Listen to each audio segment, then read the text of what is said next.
Okay. Well, first of all, I'd like to welcome everyone to the meeting, and also special welcome to Mark, who's from the Standards Committee, who's here to observe today, not to judge, but to observe. First of all, we take apologies for absence. I understand the usual chair of the meeting, Councillor Colin Ellsbury's given apologies. Getting, do we have any other? Yeah, Councillor Ellsbury and Best. Sorry, and Hugh Jake was as well, please. Yeah. Okay, thank you very much. Are there any other apologies? In which case, we've got a statement about declarations of interest, which everyone can see on item 2. If there are any declarations of interest raised, could you do so either now or during the course of the meeting? I don't see any expressed at this point. Item 3 is chairperson's announcements. I've none to make, which will take us then on to the minutes of the scrutiny meeting, our last meeting held on the 6th of March, which everybody has received in your books. I think what we're looking for is confirmation that do we actually approve the accuracy of the minutes today? Yes. Okay. So the accuracy of the minutes and confirmation that everything is in order. So if I could have a mover, please. Okay, it's good. Okay, thanks. Seconded, great. So we've got on the agenda today, we've got 4 reports for decisions. We'll take those first of all. I'll start off with item 5, which is the annual report of the directors. And to take us through these reports next to is Gary. Yeah, I'll just introduce the report. I'll sort of cover off the start of the report and then fetch in my colleagues in turn. Then as the reports are raised, as Dewi said, the chief fire officer unfortunately is unable to attend today, so I'll cover off the chief's report. So one of us will cover off the chief's report, but then in turn each of us will present an update on our directorate. This is the first report of this type. Obviously, when we sort of reconstituted this group earlier in the municipal year, we did tweak and change the terms of reference at that point, and they were approved by this group. And one of obviously the focus of this is to focus on the performance of the service throughout the year. So we thought it would be only good and proper for each director to present back at the end of each year a bit about the performance of each of the directorates. So that's the purpose of the report. Gives members more of an overview, a bit of a flavour for what's going on in the sort of depths of each directorate, rather than the standard performance reports which go to the finance committee and go to the fire authority. So that's the purpose of the report. So I'll hand over to Dewi then, if you can cover off. Yeah, thanks, Chief. Welcome everybody, chair, members, Mark. I'm reading Appendix 1, so I'll cover Hugh's annual report for the Chief Fire Officer. I think it just demonstrates everything that's happened over the business year 22-23. As Hugh said, really pleased for the setting up of the new fire authority. 14 new members, quite a new look to the fire authority, and a welcome look, but also recognising we moved on from Tudor. Steve has taken the chair role, and now Pam Drake is deputy chair. So a really refreshing start with the setup of the new fire authority. As Hugh highlighted, there was 2 main areas: industrial action and planning was a key thing due to the pay claimed by the FBU, and that did rumble on through 2022, and thankfully that came to a resolution earlier this year. What we would say with the planning we had and the investment and the support of the fire authority and the pre-planning we had done many years, about 11 years before, we had an auxiliary workforce that we were able to add to, just in case the FBU did go out on strike, to ensure that we did have fire cover in the event of industrial action. We continued to have arrangements for incident commanders through a third party, And we also had something slightly different this time. There was a threat for industrial action in our control room, which we had to have alternative arrangements in our control room, which these are in place. And these arrangements will continue, albeit we'll monitor and make sure we have sufficient numbers in the event of any future industrial action or threat of industrial action. So that's something we have learnt through this year, previous year, and we continue with our arrangements in place. When we look at the other key items in the report, the most notable thing, and the thing we are dealing with now, on the 12th of December, I'm sure nobody needs reminding of the horrific report by ITN, and immediately the Chief Fire Officer commissioned an independent cultural review to look at all service discipline procedures and the review of historic discipline cases as well. So that is something we are currently working on. The Chief Fire Officer reacted quickly to that, and we now are commencing that review with Casey being selected. Fenella Morris Casey has been selected, and her team now will be working to actually conduct that review, and we await that report, which we are hoping and anticipating will be to the end of this calendar year. As members will be aware, if they look at national press, it is not only us that's been under scrutiny. There have been news articles of other fire and rescue services, been questions about culture, how to handle discipline process and the like. And again, if there is anything for this service to learn, I'm hoping that the Casey and her team will identify any learning for this service, so we can be a better service coming out of this, and we can learn not only just from ourselves, but from other fire and rescue services as well. As a service and as a senior management team, not only that, we are seeking everybody's input in the cultural review. We want all our employees, our colleagues, to participate in this review in whatever form they can. So if that's, and it's not for us to decide, it's for the chair of the review team to decide, but if it's through consultation, through questionnaires, focus groups, if there's meetings on any of our within teams, we are just seeking that all our employees, all our colleagues participate in this review, as we believe the only true way of it reflecting everyone is by everyone having their say. So that is something we'll be encouraging our staff, our colleagues to do, is participate in the cultural review in whatever way they can. A couple of other areas, when we look at some of the positive and continued positive work we have done, we have supplied equipment to Ukraine, fire service equipment to Ukraine over the last number of months, and also we have equipment going out in the next month or two, and that'll be something we'll be publicising and promoting in line with a national campaign and a national service that are going out to Ukraine and putting fire appliances and other equipment there. So that's something we'll make Fire Authority members aware of, and actually be publicising that external to the fire service. Members will be aware that members of South Wales Fire and Rescue Service went to actually Turkey for the earthquake and Malawi for the serious flooding, and some of those members you may be aware were on TV news articles and interviews.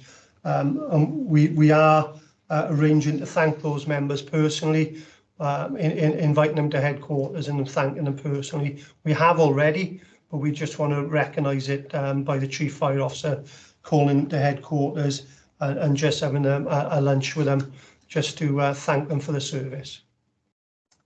Not only that, we've continued with other work, not just industrial action, and as the Chief highlights, the tremendous work we have done to reduce fires and other risks, RTCs and other risks, the 999 rescue event in Cardiff, and the ongoing community safety work we've done, the investment you continue to give in firefighter cadets, the attendance of our crews to hone their skills in events such as rescue competitions and other competitions, just shows that and demonstrates the continued work of the service in all areas, from young to old, and how we are at the cutting edge of the fire services in the UK. Finally, I'd say the Chief just reiterated at the end, due to the due governance, scrutiny and investment by the Fire Authority, the service is extremely proud of its reputation, brand, and although he acknowledges he's not complacent, and we must embrace the learning from the cultural review. So that's the Chief Fire Officer's annual report. I'm happy to take questions on his behalf. I think the best thing, because the reports are all being presented as one, if we receive the presentations from each, and then at that point then we take questions from the scrutiny members, if that's okay. Thank you. Okay. So it's me again. Correct, yeah. And again, I'll just pick up some highlights, because they're quite long reports. As Director of Service Delivery, I'm extremely pleased at the overall performance of the Directorate. What should be noted, we have currently 2 new heads of service, both temporary in their current role. Chris Hadfield, who was at the meeting today, Head of Risk Reduction, and Dean Loader, Head of Operations. Really work well with those 2 individuals, and I thank them for the support they've given to me as a director, but also the support they've given to the whole of the management team and the service in leading their particular departments through the period they've been in tenure. It's given me an opportunity to work with new people and look for new ideas and incorporate new ideas into the way I work and the way the service works to deliver what we need to do for the communities we serve. One of the key things I'm looking at, and I've been talking to Chris and Dean about, is increasing the way we operate and continue our strong team approach, and not only a team just within the Directorate, but how the Directorate works across the service, works with all the other departments, with all the other individuals. Really, I'm keen to actually get the best out and squeeze the best out of all of us through the Directorate to ensure we raise our performance standards to the level equal to or above the COVID levels.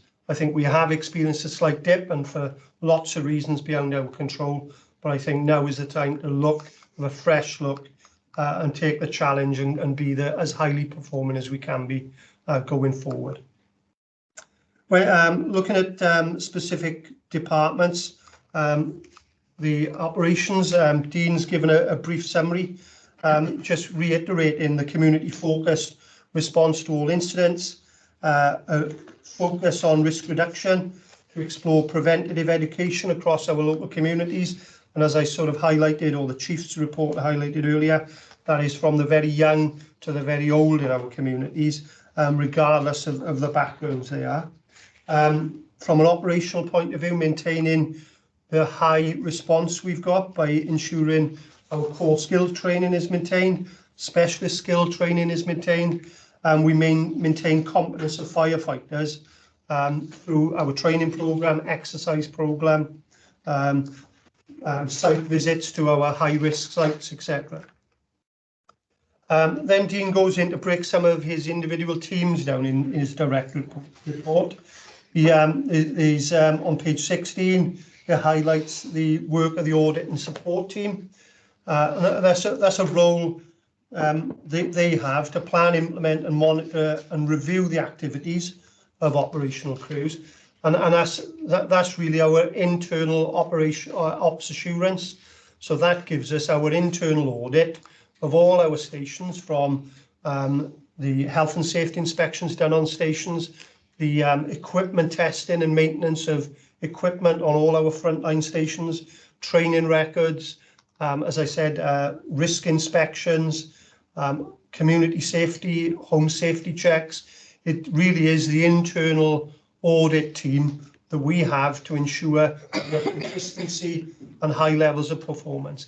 It isn't just an audit team just to go in and tell them when they're not performing well, or tell them when they are performing well, but it's a team that actually shares good practice brings to the 5 group managers responsible for your 10 unitary authorities, gives the good practice, identifies areas where perhaps practice could be better, and shares that to actually, we share ideas and try to resolve any issues we've got and try and emulate any good practice we've got across any of the UAs.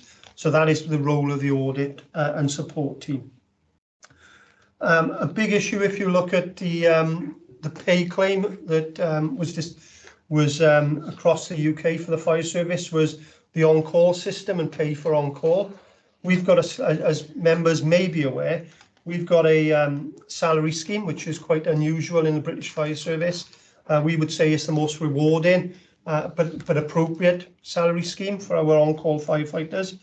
But despite that, we have recruitment issues. I don't think it's something that's going to go away. I think it's just something with the nature of the model, the on-call model, that is something we have to continually work to increase recruitment, try and retain firefighters, and try and work with firefighters to look for new ways of how we can support them in their work-life balance, yet maintain our operational availability on our on-call stations.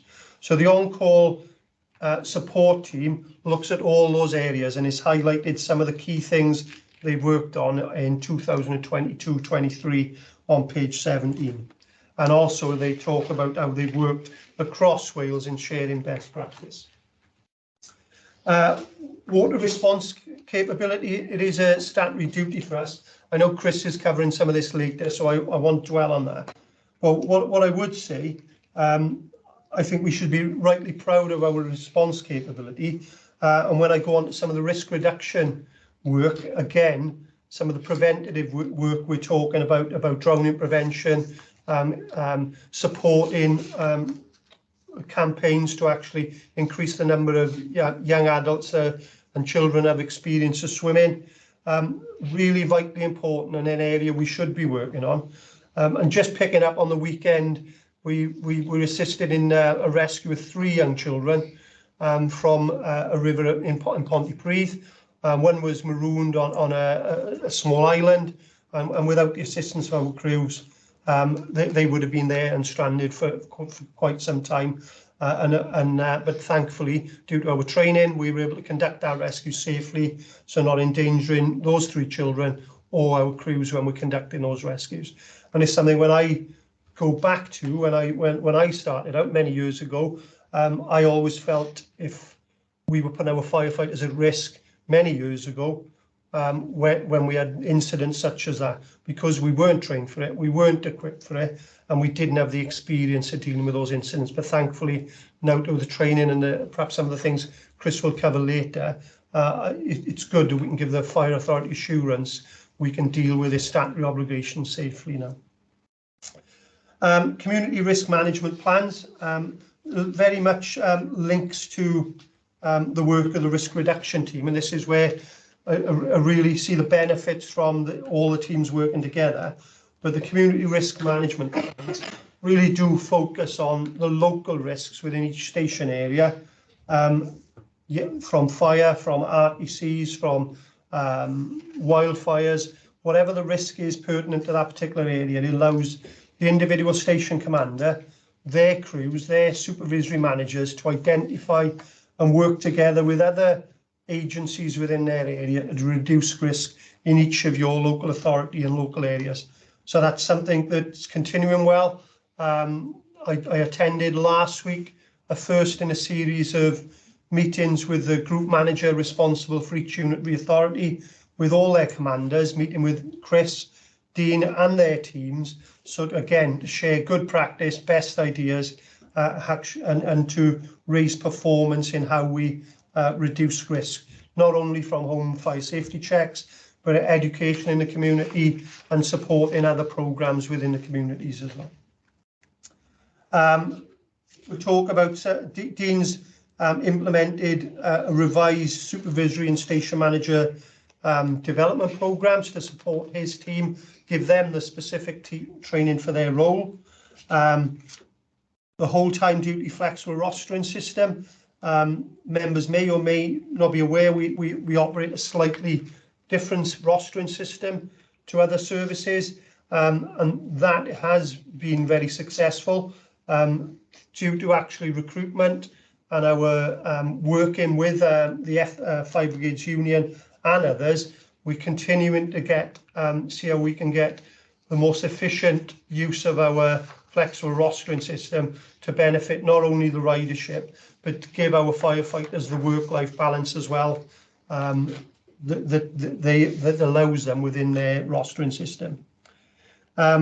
Joint Public Service Centre, where our control team work, really seems a difficult time, I think, for them, linked to the industrial action. That was something, industrial action planning, something they hadn't experienced before, something we hadn't experienced before. But what is really pleasing, even though the team would have known it in the event of strike action, many, if not all of the team would have been taking strike action, they were all supportive and assisted with the training of the auxiliary teams, training of police colleagues. So I had very faith if we did go out on strike, the command team in our control room would in a good place if in the event of industrial action taking place.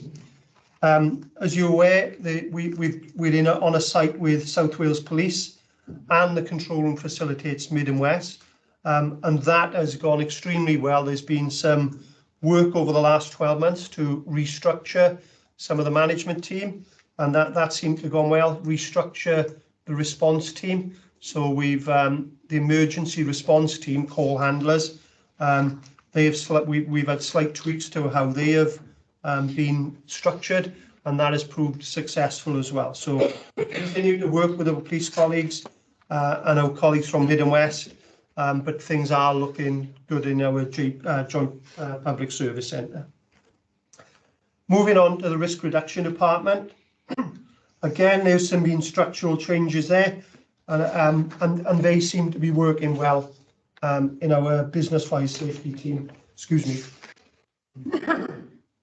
In our business fire safety team.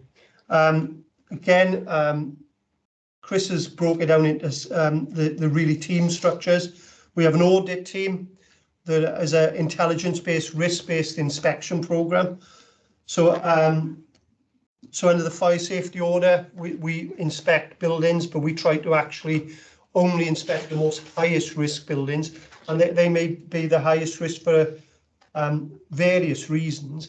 But the way we look at it is ideally, we want to be inspecting business and premises. We'd love to say there's no faults, but if our inspection program is right, it is likely we're going to find more faults there than we would than somebody lower on the scale. And that inspection program is working well and has been maintained over a number of years. Members will be aware the dreadful Grenfell Tower incident, and a massive learning for all of the British Fire Services, local authorities and others following that incident. But the business fire safety team have a specific high-rise buildings team. They maintain strong links with the National Fire Chiefs Council Protection Forum, which actually gives them a most up-to-date thinking in how people should manage and operate high-rise buildings. But what we have is a current risk profile of all of our high-rise buildings, identifying those at the highest risk, and we ensure that inspection programs, mitigation measures, and other measures are in place in support of the responsible person, and sometimes working with them to ensure that we are doing everything we can to make the high-rise buildings within South Wales as safe as they can be. And it's something we'll continue to do, and we will monitor and work with the NFC, Welsh Government and others, and their joint inspection team to ensure that we maintain in that approach. Healthcare, we have a strong healthcare team that works with each of the health boards in South Wales. We're really pleased the reintroduction of what we term the NHS Wales Concordat, and that is a means where all responsible people from across South Wales, each health board, and fire and rescue services and others from building control are able to meet together and discuss the bigger issues affecting the health boards. This is a really key piece of work for us, and again, it's something we welcome, re-energising that can core that. The compliance team, they deal, unfortunately, where there's non-compliance in relation to the safety order, and where in the worst instances that leads to us taking responsible people to prosecution and financial penalties. That's not where we want to be, but we recognise that we have to show teeth where we have repeated offenders or high risk that because of a non-compliance the fire safety order. So our compliance team, again, we're extremely busy, and unfortunately they're perhaps too busy than we like, but it's something we feel we have to do to show the teeth that we do on your behalf to ensure that we are leading on the fire safety order. Fire investigation, again, continuing to manage that effectively through the business fire safety team, and ensure that all our fires are investigated and the cause where we can are identified and shared, either for learning or by us and others, so we actually target our fire safety campaigns and other work. Moving to the other side of the risk reduction department, community safety, we continue not only just the firefighter cadet programme in 13 branches we've got, one in each unitary authority, at least one in each unitary authority. We continue with the firefighter cadet programme, also the Phoenix and Reflect initiatives, which engage with young adults and others who are perhaps disenfranchised with education and other aspects of community life. When we look at, there's a new duty on us, the serious violence duty, and Chris is leading on that to ensure the service is doing all it can to support that duty and comply with that duty. So that's a piece of new work and ongoing work that Chris is leading on. Turning over the page to 22, we are creating safe havens at each of our fire stations and other locations, and these are emergency contact points for members of the communities that feel under threat of violence, and that is a facility whereby we'll be able to give them immediate contact to our control room, so actually we can give them support in a time of need. Our commitment to safeguarding, that's not only where we go home safety checks or others, where we see an area of vulnerability in any members of the community we have contact with. We have facilities with our link in local authorities and others to report through safeguarding channels to ensure that we are giving the support and highlighting vulnerable people in our communities to ensure they get the support they need.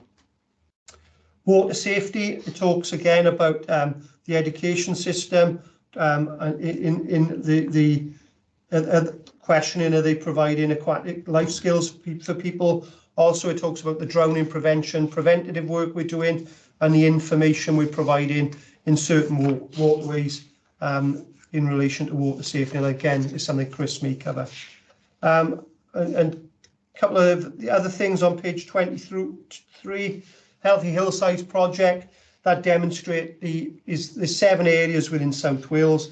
We're working with Natural Resources Wales and other partners, local authorities and others, to have a look at 7 designated sites, how we can actually encourage the use of those sites and encourage people into our green spaces to use them better, but actually how we can control them, do preventative work to stop the impacts of wildfires and remove the risks to those local communities.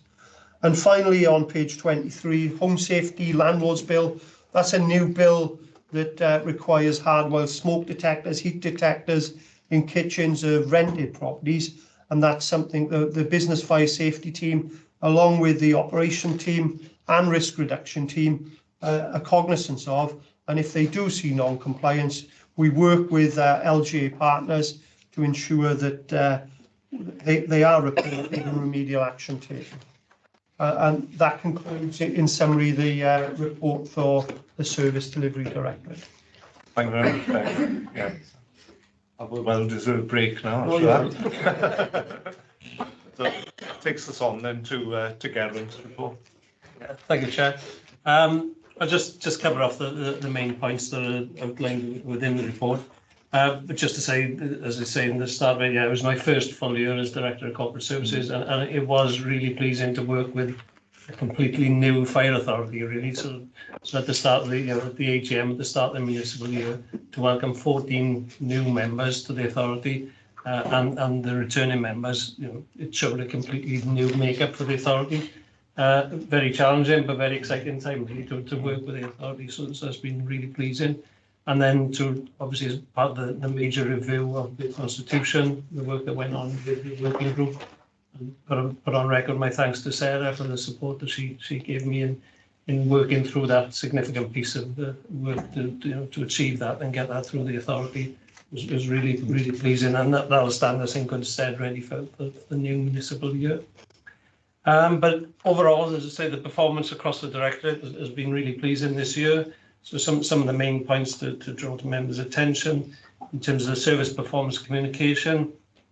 They developed and implemented a new comms and engagement strategy, and I think the relevance and the importance of the media and comms team has really come to the fore, especially following the ITV news reports, and they've been working closely with the senior management team around media and press releases that we put out through that. But also, they'll be really key now through internal comms throughout the entire review. They also, they work tirelessly with all the departments across the organisation around key safety initiatives and supporting all public engagement events as well. The information governance, we welcomed a new information governance compliance officer, and his team have been really busy this year, and it outlines 745 tickets there, and that covers off things like freedom of information requests and subject access requests. They're extremely busy dealing with those on a day-to-day basis. The stats and risk team then, again, they're supporting all teams across the organisation, especially the front-facing teams, to make sure that they've got the data to be able to work with. And they also do things like the interactive training package that they launched around the incident recording system. So they're constantly looking to develop and then improve things through our business management information system.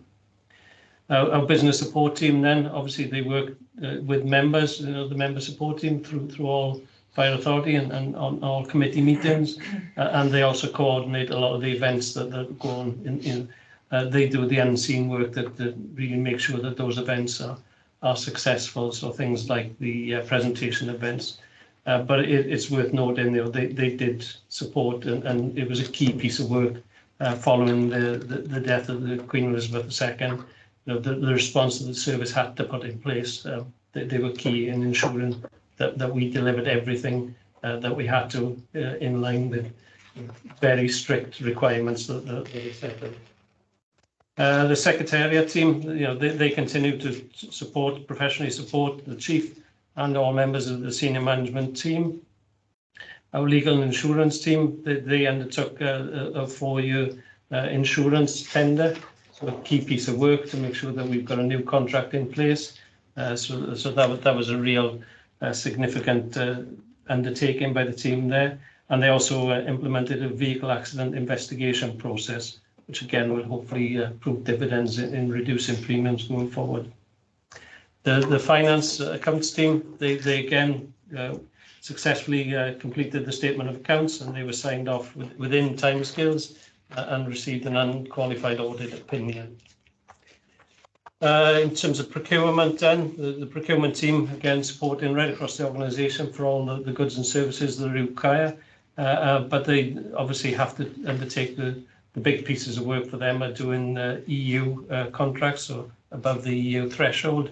and some of the equipment and services they purchased for the service include hydraulic on-call station refurbishments, boiler replacements, water rescue, and vehicle workshop consumables.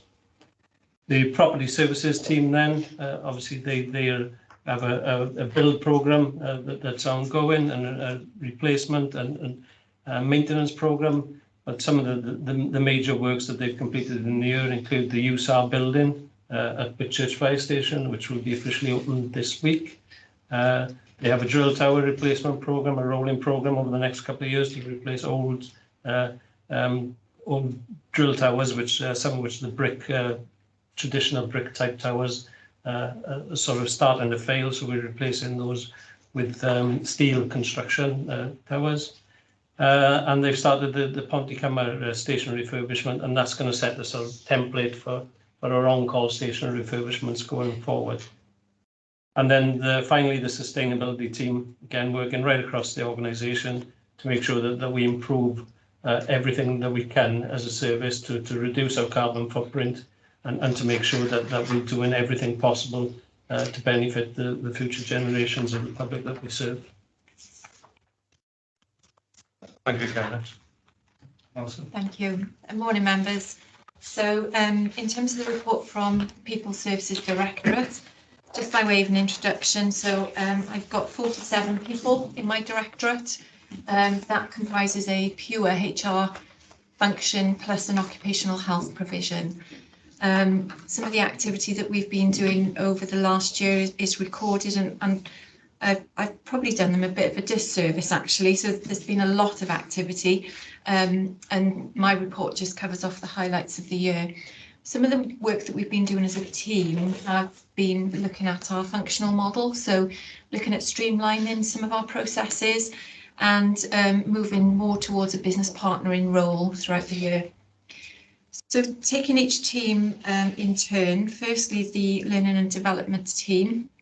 One of the highlights of the last year for me particularly was the launch of our new appraisal process. We've called it our personal review process. This was launched in April 21, and what was particularly pleasing for me was this was a launch of a new online system and a new policy direction. And you know, any organisation that introduces a new policy and a new online portal to house that policy is really pushing at the boundaries to get completion. And what you can see there is 76% completion we had in the first year. So really super pleased about that. The components of the personal review also, one thing I should say is these were co-created with our people. So the wellbeing check-in is the front end of the report. Then there's a discussion about the what and the how, so performance and behaviours, and finishing off with a career aspiration conversation. We continued meetings on a monthly basis with our senior middle leaders, and this is an opportunity for our sort of reports directly below the senior management team to sit down in a room with the Chief Fire Officer or one of the executive leadership team and discuss topics of interest. This could be, let's have a deep dive into our last recruitment process. What's the data looking like coming out of that process, and what do we need to do going forward? We also continued our middle leaders engagement events. These are events where in excess of 100 people join us. The last one we held was in November last year, and that was focused on adapting in a global pandemic and beyond. One of the highlights that I feel I should mention out of that day was again the service's ability to adapt in situations like COVID, and its ability to cope with change in a fast-paced, dynamic environment. So that was a really insightful day, and an opportunity for us to review what's really excellent about the service and also to look at some learning for us. We appointed our new ED&I lead, so Equality, Diversity and Inclusion, in December, and we've already seen through the new strategic equality plan some of the good work that Charisse Harper is starting to develop. The new learning management system that we purchased back last year was introduced in March, just gone. And this has given us an opportunity to not only capture, record, manage our learning events, but also to mandate learning events. So what we've done through this system is we've targeted particular packages to some of our managers. So anyone who's a watch manager and above is now mandated to complete their unconscious bias learning and their inclusive leadership learning. So that's just launched in March, and you know the system I think will allow us to upload other learning as we go through this next year. From an attendance management perspective, as I said, we're very fortunate to have a fully functioning occupational health unit, which provides excellent support to our people. Some highlights here: we've set up a wellbeing delivery group, and that's supporting us on our journey of looking at our wellbeing offer and having people from the ground join the group and give us ideas on how we can make a difference to our people more widely. We introduced case reviews to support people who are absent from work, and these have proved really excellent. These are led by our doctor, and we generally have the senior manager in the room, HR people in the room, and the doc in the room, and these conversations are very much focused on supporting individuals who are off ill and discussing their return to work. So how can we bring them back into the workplace, and what measures do we need to implement to make that happen? The wellbeing tag has continued throughout the last year, and what the wellbeing tag does is where our crews are out on a particularly traumatic incident, is control will tag the incident. That will get allocated to the individual's record, and through their monitoring through our occupational health provision, our doctors and nurses will focus on the individual's well-being. So there are some subtle well-being questions covered off in the health assessment, and it allows us to monitor the well-being of our people. We worked with To Wish Upon a Star, some of you will know the charity, in developing a family support officer role. And this role is very much focused on supporting people at times of bereavement. So it's again broadening the skill sets of our people, and that role has been utilised on a number of occasions. In terms of our recruitment and resourcing, we are very much focused on our media campaigns and worked with our media teams and our own internal teams to develop a recruitment campaign that was more dynamic, I would say, more diverse, and had the result of us managing to recruit 21 females in our 2022 campaign. We're not complacent, and we know we can't stop there. So prior to launching our next recruitment campaign, which will be probably towards the end of this year, beginning of next, we will again refresh, review that campaign. And in the meantime, we will work with our communities in preparing them for the campaign to go live. So it's a constant refresh, review, and steps forward. In terms of employee resourcing, Fire Authority members will have reviewed the job evaluation report that was shared with them. In March early last year, we completed our job evaluation exercise, which looked at job roles for our green book, so our corporate staff.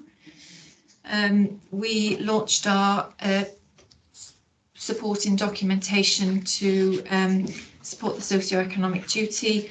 Our equality impact assessments are becoming live documents now in terms of the work that we're doing. So that's pleasing to see, and we're now starting to embed that activity. In our journey to onboard and offer more services electronically to our people, this year we've just launched our online CPD application process. So this is where our operational colleagues apply for continuous professional development payment through an online now service. and I think take up within the first few days was exceptional. So a very much more streamlined, less paper process, much more efficient for our people. In terms of pay and pensions, members will know, and those members on the pension board, our work on McLeod. We're probably one of few fire and rescue services in the country, or in the whole of the UK even, to process Category 1 cases. This is where an individual is employed in service currently, but wants to retire and would like to access their pension, having been corrected as a result of the age discrimination exercise and the judgment in the courts.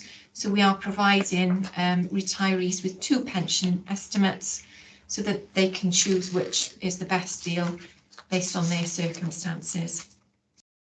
We're also embedded our workforce planning process, which now tracks regularly our retirement profile and informs our recruitment planning process. We've been much more fluid over the last 3 years, I'd say, in that we are tracking this regularly, and it is allowing us to undertake, and we have been, annual recruitment exercises over the last 3 years so that our staffing levels on the ground are adequate.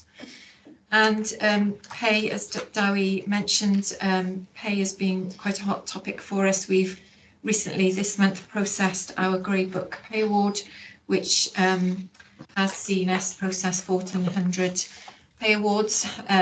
So, you know, high volume and high levels of accuracy seen through the team. So just record my thanks to my whole team on what's been another very busy and exceptional year for them. Good. Gary would like to give you a Yes, thanks, Chair.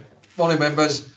I'm now the Technical Services Directorate in charge of that, so it's quite a diverse area, quite a robust report I've given you, so I'll touch on the key areas rather than going through each individual area.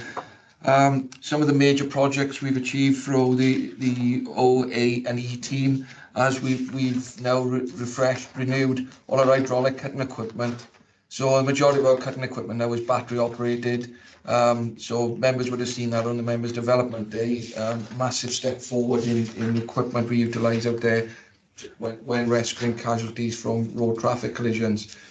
Our rescue tenders now have been updated with end user engagement, you know, future-proofed for the next several years, where they now got facilities of carrying full water rescue equipment. So for what Chris is going to talk about later, acute rescue, we got the equipment there at the scene as soon as it's needed. So it's really an advancement for us with that. The Research and Development Department can still continue to work across the UK to make sure that the equipment we provide for our firefighters is the state of the art. And, you know, with firefighter safety and progression being made continuously in that. Operational intelligence then, linking in with our operations department to make sure the information available at an incident is the most up to date, and that the firefighter safety aspect is paramount in that, and to ensure that the plans and facilities of premises we attend for incidents are available on the appliances to deal with the incidents. I'll move on to the Health and Safety Department then, which again sits under me. I've included some of the stats in here, but there'll be a more robust report delivered in September for Full Fire Authority as an annual input. But if there's any questions regarding what we've achieved there, but the one that sticks out for me is the improvement in what we call a near-miss reporting and the amount of near-miss reports we've had. So we avoid the accidents then by the learning from those incidents. So that's particularly pleasing. The ICT projects and initiatives and activities, yeah, there's many things going on with ICT, and I think for us, one of the major improvements we've seen across our 47 station locations and in our control is the inclusion of the large screens and the facility of the teams through Office 365. Where we've got links to all our stations and you know, messages we can communicate across.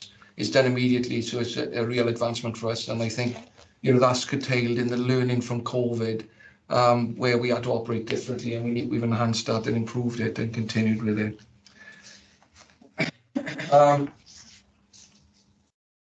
when we look along at the Training and Development Centre, Training and Development sits under my directorate as well. We continued with our training through COVID, where guidance was from the NSCC to shut training establishments down and limit contact. But we continued. We had to recruit 71 people in the last year for whole time, and we've also recruited over 70 people for our on call. And in amongst that is to make sure we're compliant with legislation, and our firefighters have the sufficient training, sufficient time, and they're assessed against what they should be assessed. This includes things like breathing apparatus training, driver training, and you can see in the report the amount of driver hours that we've put in there. We've also done a lot of work this year because there's going to be an update on the Section 19 Road Traffic Act, and that increases the amount of hours we have to do for basic training for our firefighters when attending and driving fire appliances. So that doubles the amount of work that department has to do, and that legislation looks like it's coming in later this year, so we're ready for that. Moving on to our Fleet and Engineering Department then, we've hold-ups that we've seen across the UK for fire engines and cars in general. There's been issues through COVID, through Ukraine, through lots of different excuses for Brexit. But I'm pleased to report that we've taken ownership of all the appliances we promised. So our look at our 12-year replacement programme continues for appliances. Equally, we've taken control of a large amount of electric fleet for both general use cars and vans. So the trials and the drive is ongoing for that, with many charging points being fitted on our fire stations as well as here in headquarters.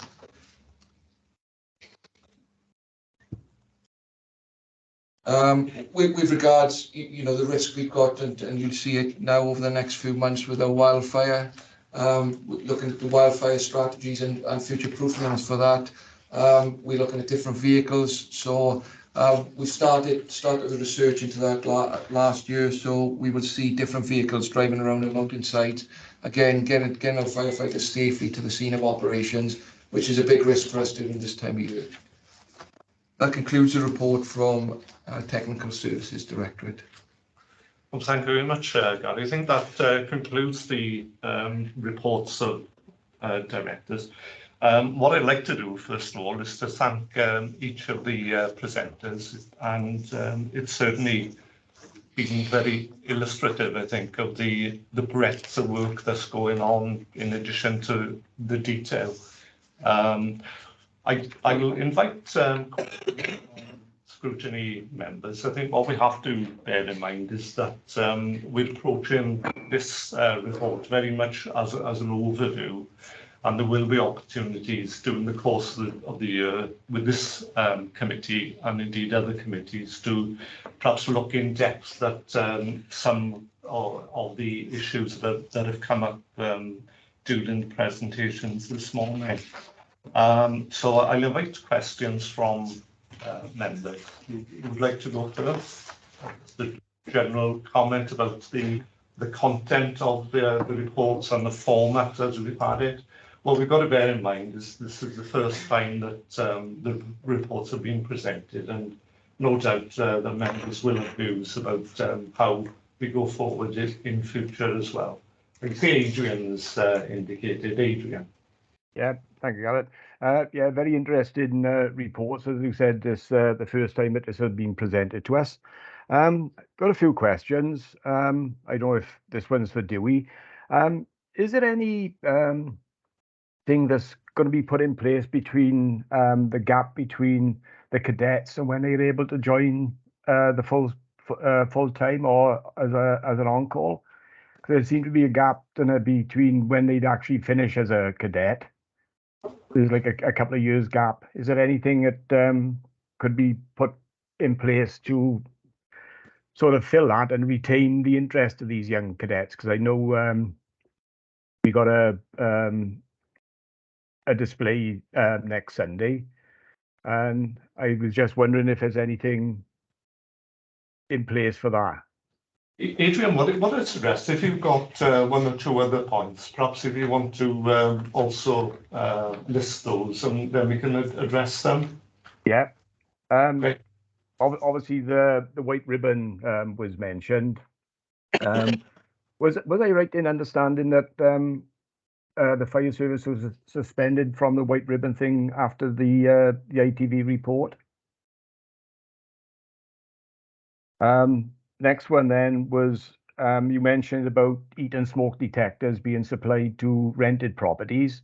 Is there anywhere where the general public who own their own homes or businesses can purchase the heat detectors rather than a smoke detector?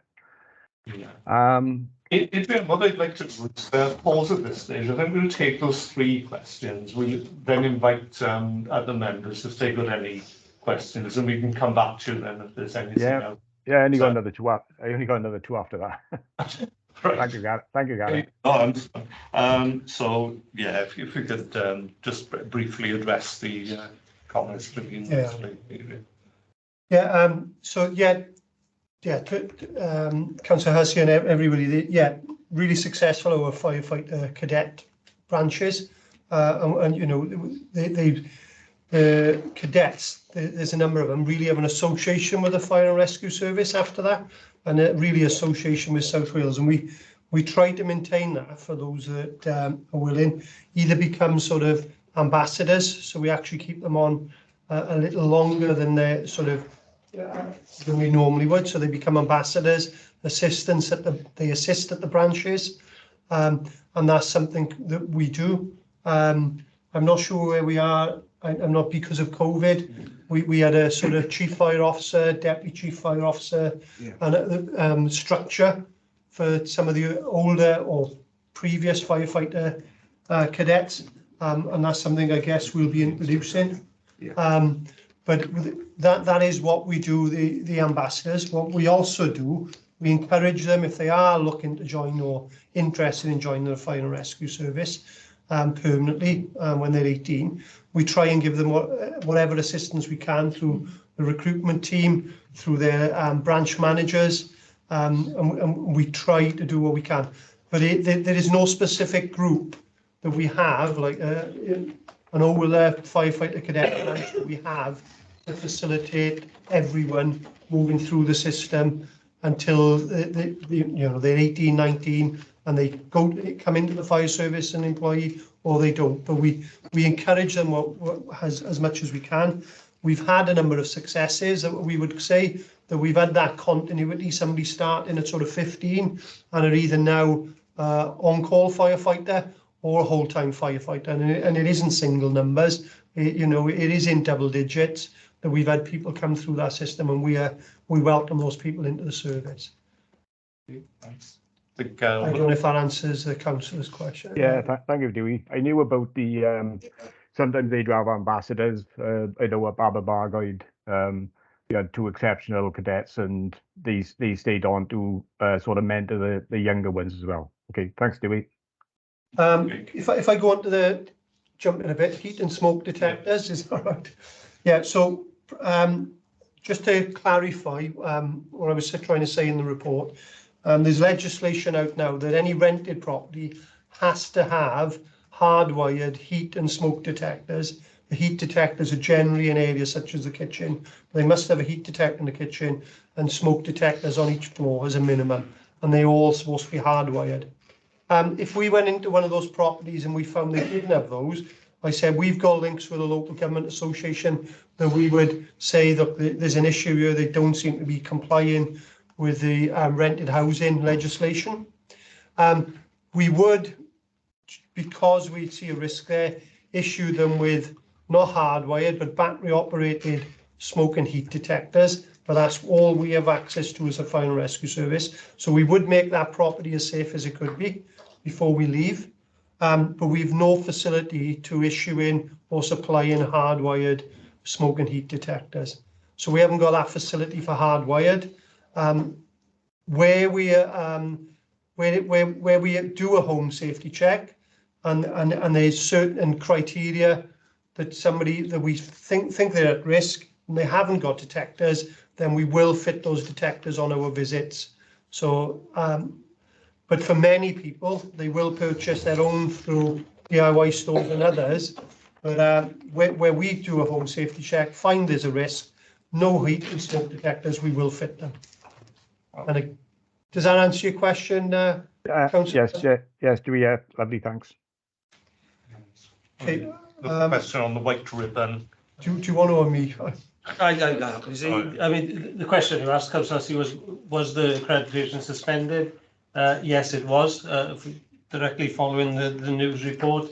And we are working with White Ribbon currently to try and make improvements to try and gain that re-accreditation. Yeah, thanks, Gary. That's brilliant. Okay, thanks very much. Yeah, do we come back to you on the other points? I see Trevor has indicated. Trevor, if you'd like to ask a question. Yeah, thank you, Chair. I'd like to thank the officers for their comprehensive report. It's very good and very informative. I only have one question, and that's community risk management plans. Where a community station identifies a risk in their, how can I say, their procedures and how to deal with certain fires, are those good practices shared with other community stations? Yeah, thanks for your question, Councillor. I think I need to clarify. So the community risk management plans. So let's say, I'm not sure where you live in Newport or where you represent, but say for instance it's Maindy fire station. They will look at all their statistical data for fires, RTCs, and other instances within the Maindy area. Look at and then they will decide what is the most appropriate community safety activity they should be undertaking to reduce the risk the best they can. So that may be school visits, road safety talks in schools. It could be working with others to remove fly tipping and other stuff in areas. And also we have a list of the most at-risk premises. Uses a lot of statistical data, different data sets. So it'll tell us which, if we were to visit, let's just say 20 homes in the Maindy area, which would be the 20 that we perceived to have the highest risk from a fire. So they would range to do those visits. And then they would do a home fire safety check, and they would conduct that check. Give them advice, issue equipment such as smoke alarms if needed, but that is sort of just a flavour how they manage risk from a community risk management plan. Going on to your question, perhaps what you touched on was about if they went to an incident and they perhaps had good practice or perhaps not so good practice to learn and share.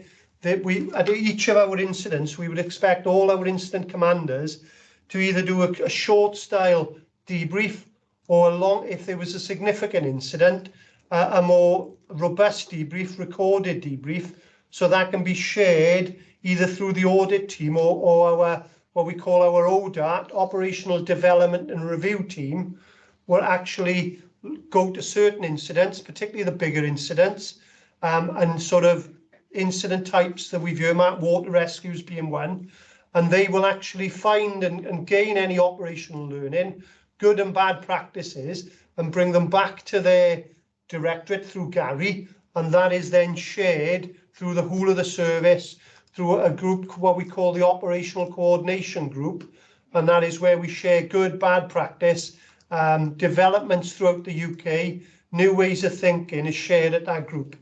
Bit of a lengthy answer, but hopefully I've answered your question. Yes, you have. Thank you very much. Thank you, Chair. Okay, are there any other questions? No, okay, we'll just go back to Adrian then. Adrian, you've got a further two to... Yeah. Well, I'll cut that down to one. Okay, I Yeah. think Daniel is indicated as well, so we're bringing Daniel in afterwards, yeah. Yeah. Like I say, it was good to see that we got 14 new members on the authority. I was just wondering, well, hopefully we'll all be back next year as well. If it'd be possible to have a visit to the call centre, Downbridge End. We done it in my first term there, or maybe the occupational health unit. Yeah, Councillor, see, that's certainly something that we can facilitate. There may be some logistical issues around the numbers, I think, so it may just be something that we may need to do in smaller groups, but yeah, certainly something that we can facilitate. Yeah, I think that's what we done the last time.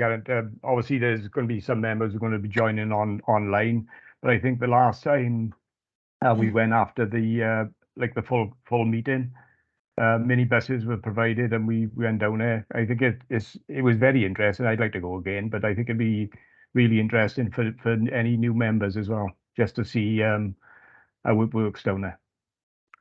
Thank you. Thank you. Daniel. Yeah, just one question myself. Again, thank you for the report. On the apprentice form, page 30, it mentions 21 female firefighters being recruited and number being employed.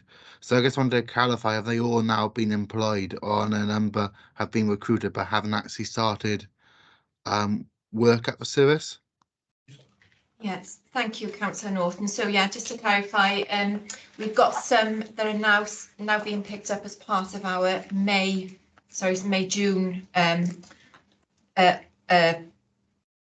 course. So the 22 were successful last year, and what we do is we pick them up at each time we run a course. So when I say run a course, it's like their induction into becoming a firefighter. So I would say probably most will have been picked up by June of this year, which is our next time that we run a course. Okay, thanks. Are there any other questions? Okay, just from my perspective, yeah, I found those reports very interesting. I also note, which is very good practice, that they're written in first person singular, so to speak. And I think what would be helpful from now on, if we had the name, designation of the person who's written the report, and even a bit of a pen picture, so that we have a bit of a sort of understanding of who you are and where you're coming from, perhaps some qualifications as well. And that would be really useful. I think what the experience shows that this the style and the length of the reports does vary, but we can understand that will happen first time around, and perhaps ongoing if we have perhaps something that's 2 or 3 pages maybe to a set format that might help. But in saying that, I think some of the lengthier reports were particularly interesting as well, and there's a lot there that we can look at in detail during the course of the year as well. So unless there are any other questions or observations, I'll invite members to first of all, if we have a move for the recommendation to note the reports. So we've got Kate as moved. You see nodding heads on the screen, so that's great. So we've agreed that one. I think members are aware, we have spent some considerable time on this first item, and we do have a lengthy agenda. But it was certainly worth doing that. I think it's time well spent, certainly as far as I'm concerned. So that takes us on then to the next item, which is Agenda 6, which is the annual report of the member champions. And Geraint, if you could... yeah, again, thank you, Charles. I'll just introduce it and then invite some of the lead officers in to sort of cover off the areas of the member champions. But just to say at the start, this was a particular recommendation that was made by the Scrutiny group last municipal year. The member champions have been in place for a number of years now. I think it was felt that the information and feedback sort of to close the loop wasn't in place. So some of the members of the scrutiny group requested this last year. So obviously this closes off the loop then for each of the member champions to feed back to the scrutiny group. The purpose of member champions is obviously to promote the area of interest that's being championed within the authority's corporate and service priorities, and to sort of link with the lead officers then in terms of development of policies and procedures within those areas of interest. So that's the sort of the overarching purpose of it, and therefore again this is the first iteration of these reports. We just thought to sort of give it a framework, just to cover off any sort of meetings with lead officers, any attendance and site visits that have been undertaken, engagement with staff, or any training, those type of areas that member champions will have undertaken. So if I can pass over firstly to Lisa, I think she should cover off certainly the property and the sustainability and biodiversity champion reports. Yes, so the property champion, the member property champion, is Councillor Glyn Holmes. So we've met with him a number of times to discuss various work streams which fall into the categories of our strategic land and building management. So that's about disposal and acquisition of land and buildings, new builds and major refurbs. Building compliance, which tends to be a background piece of work, because there's nothing tangible at the outcome other than assurance and compliance. So it's a big area of work for us that probably doesn't receive its due PR. And some reactive planned and maintenance, which is the day-to-day looking after of our sites.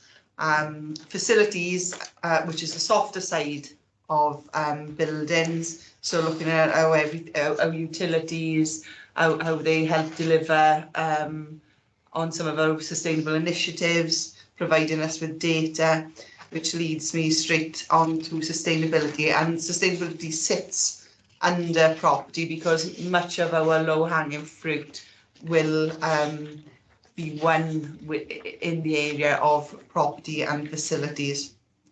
So we discussed the various work streams falling under those categories. Councillor Holmes got an overview of that, and he has a background in property as a property professional. Sadly, we didn't get to do the Whitchurch visit before the end of this municipal year. So that's scheduled for Wednesday this week, and I'll have the member champion for property and sustainable member, Councillor Carr, accompany me there with our property manager. Also, Councillor Holmes undertook the training at Cardiff Gate, which took place the 27th of March. And that sort of encapsulates all the work that he did with property this last year. Plenty of things to come going forward. Probably the report didn't reflect that aspect of work. But with the new stuff coming up, the brand new All Wales net zero carbon station at New Inn, there's plenty of things for Councillor Holmes and Councillor Carr to get involved with moving forward. So moving on to sustainability and biodiversity, Councillor Carr, did you want me to cover it off, or you want to say anything? Kate, I'll bring you in now or later, it's up to you.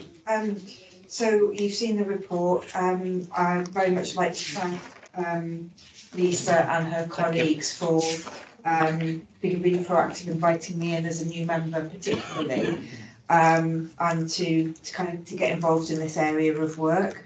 I feel that the person that they've recruited into the role brings some real skill and knowledge to this particular role and complements the other team members really well as well. So I think hopefully we can expect to see even more progress on this issue across the year. Very much now they've had a chance to kind of really familiarise themselves and embed. Yes. Lisa's already, as she's highlighted, offered opportunities for me to get more involved with that going forward. So thank you really for bringing this together. No, thank you. Yeah. Yeah, so I think the report just covers off the main areas, main work streams. This is a developing area for us, sustainability, so we really trying to pick it up and run with it. There's lots of stuff to do, really high priority area for us going forward. And we thank Councillor Carr for her contribution. That's me done. In terms of the Equality, Diversity Inclusion Champion, if I just pick up on that one, initially the chair of the Fire Authority was allocated as the ED&I champion, but without the ED&I lead officer in place throughout the majority of the year, when we did appoint, she took up a role early December.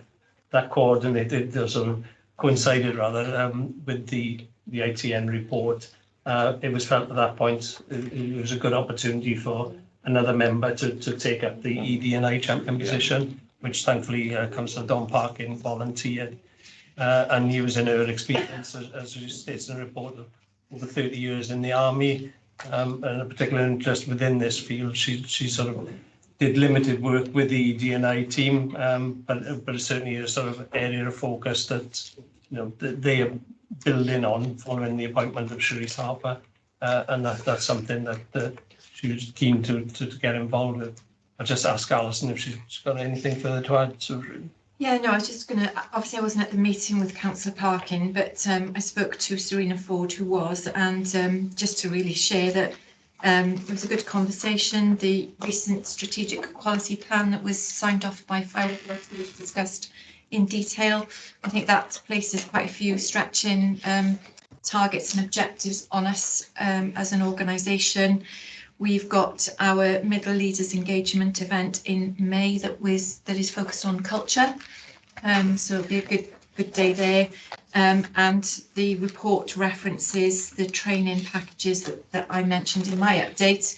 So the conversation was around mandating some of the learning that I've shared with you this morning, and doing more. So what more can we do in terms of our pre-planning and engaging our communities to show that the role of a firefighter can be done by anyone of any background. So I think the conversation was very much around how can we plug some of those gaps, and where we're not reaching the communities that we really need to, what can we do to get out there. So yeah, it's a good conversation. Gary, do you want to do the fleet? Fleet here. So the members champion for fleet is Councillor Steve Evans. I'm in regular contact with Steve regarding lots of issues, and in particular fleet, and he's in contact with Chris Temby as well. Steve's got an interest in fleet as well from his background, so we take on board everything and the advice he has to offer, and he's a regular attendee down in workshops, so all the team know him, so it's been an asset to us, to be honest, and appreciate all his support and guidance as well. Did you bring a spanner with him? If he wants to, I think he's getting more involved. I have to clearly tell him his parameters, but no, he's been great, I've got to be honest. Thank you. Service delivery, Dean was on the call, I think Dean is. Yeah, thank you, Geraint. Thank you, Chair. Morning, members. The champion for service delivery is Councillor Isaac. Since I've been in post, moved across into operations late January. We've not yet had a face-to-face, but albeit we've been in touch verbally, and he's in regular contact with my group managers in operations as well. So part of those conversations is discussed around the departmental priorities, and how we align those to some of the strategic plan and themes within the service. We've had discussions obviously around recruitment and retainment for on-call staff, and obviously talked around the operational response to some of those priorities that's coming up for us as a department, particularly around the wildfire season, some of the resources, training and development of our firefighters that's ongoing. So we've made a little bit of a plan of how Councillor Isaac will Probably we're going to do some local meetings down in Merthyr Fire Station just to make access a little bit easier. And I'd like to thank him for his commitment, and I look forward to working with Councillor Isaac through 2023.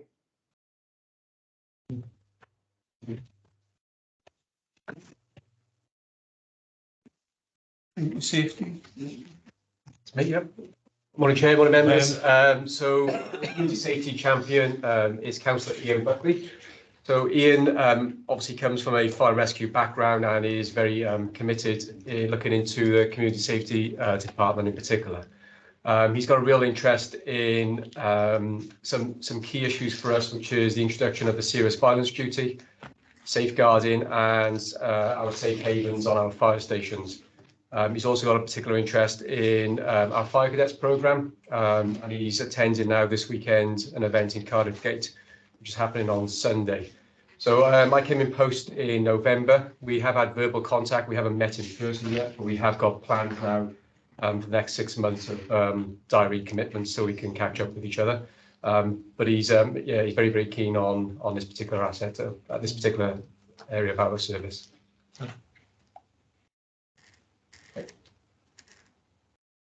That's everyone, yes, okay.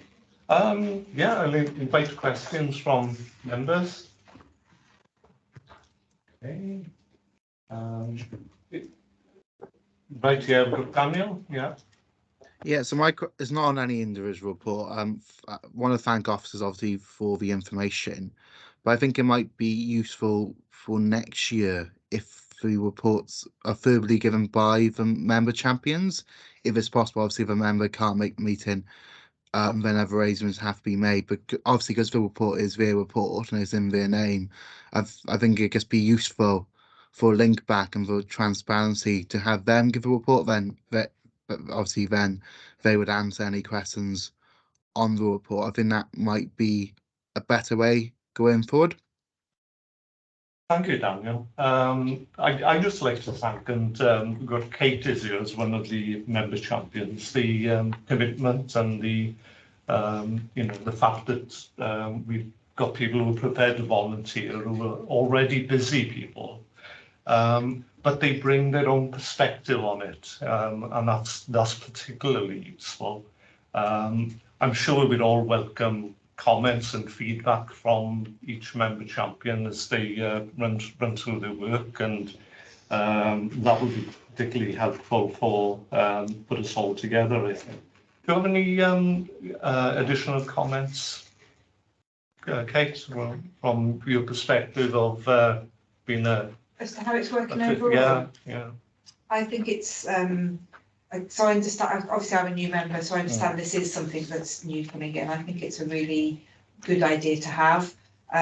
It's probably, I think you've acknowledged, it's people fitting in additionalities, and it's a capacity for different members will come and go. I think Dan's suggestion, Councillor Norton's suggestion is a good one to have the members present, but it does, obviously for some it will be a challenge because they're not part of this committee.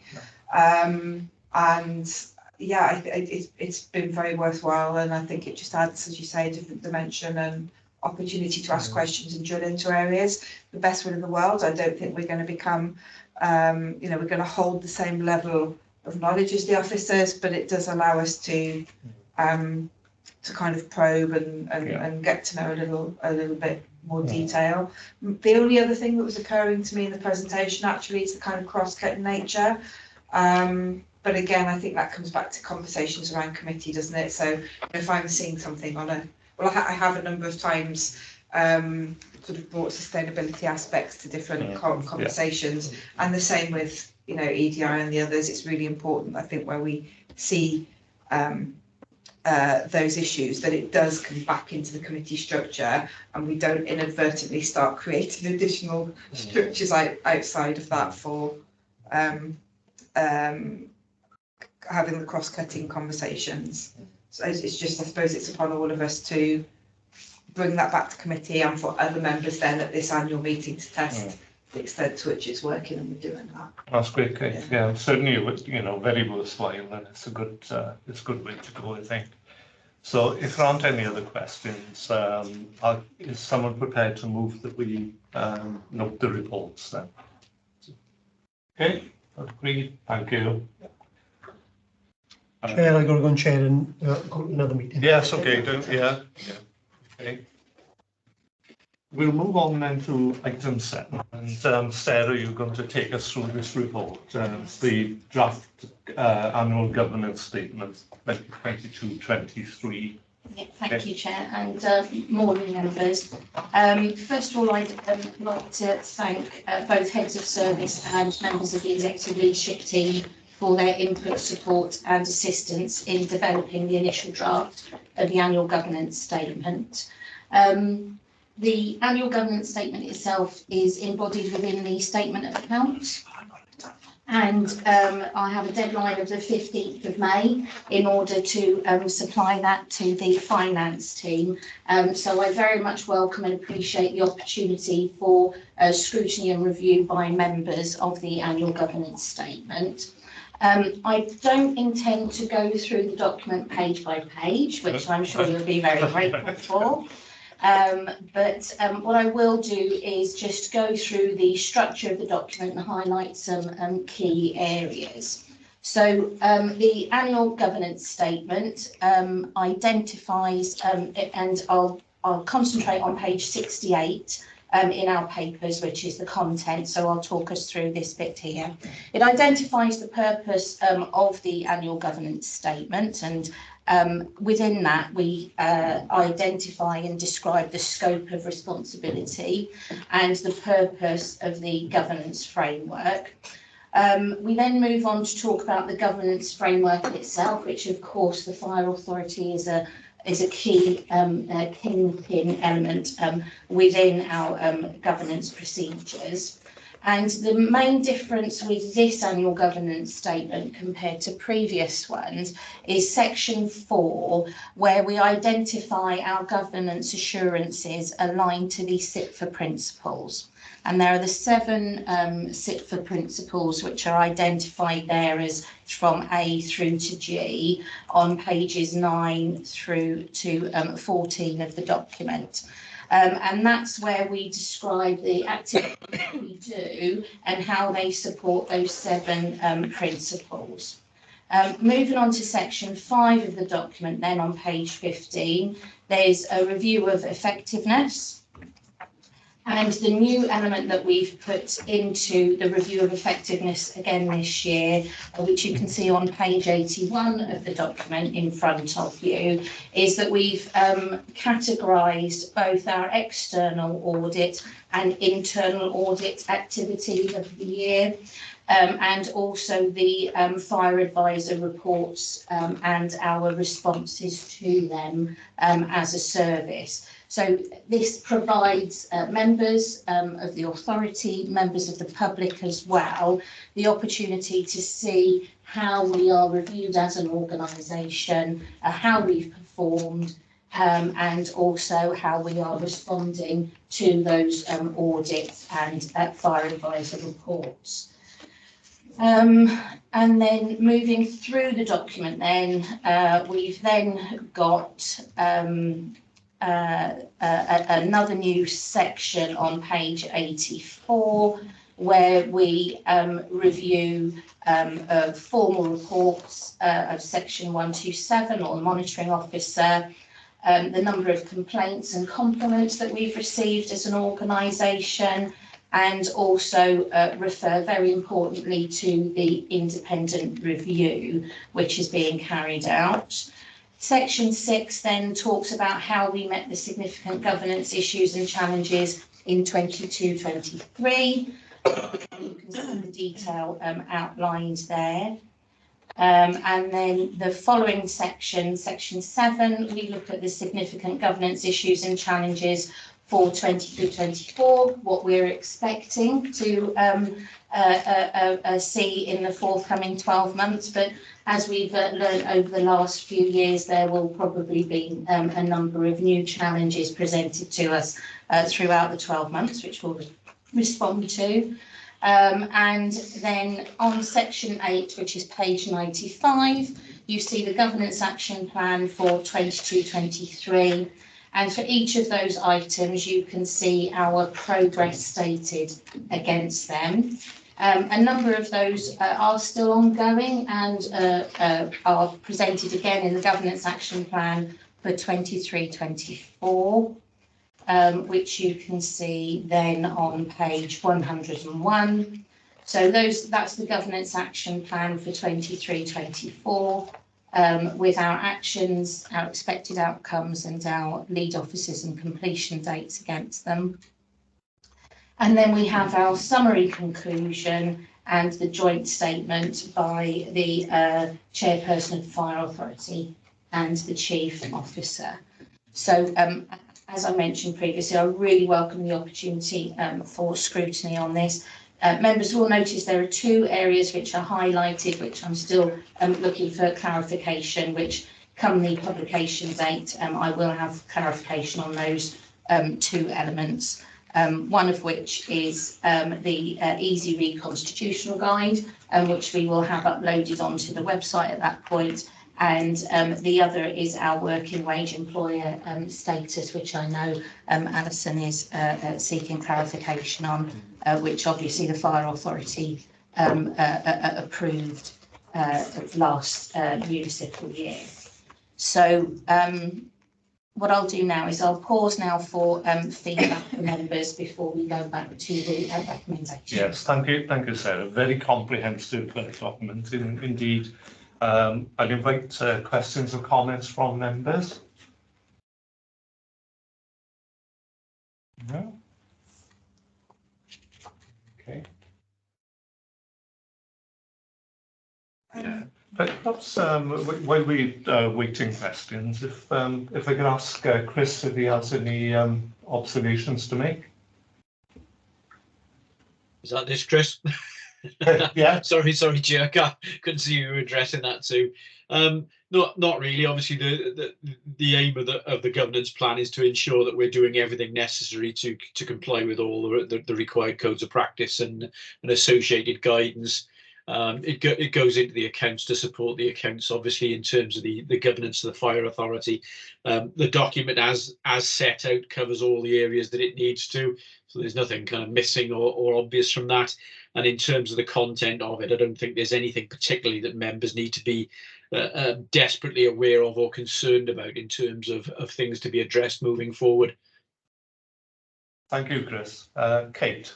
So just a quick one, and this is a really comprehensive, well thought through document, so thank you very much. I was just trying to find the right page, but I did just want to get the grid that you've done that has, you know, substantial assurance, the different levels of assurance. On the next bit then there's links to other audit reports. This may or may not be the right place, but it would be useful to have a similar grid that where we've kind of got those significant recommendations, you know, so that we know whether those are kind of complete, in progress, at risk, you know, it's kind of reg-rated approach. This may not be the right document, but I just thought, because you've seem to have some of that there, whether the other part of that then needs to be, rather than just a link to those reports that will have multiple recs in. Yes.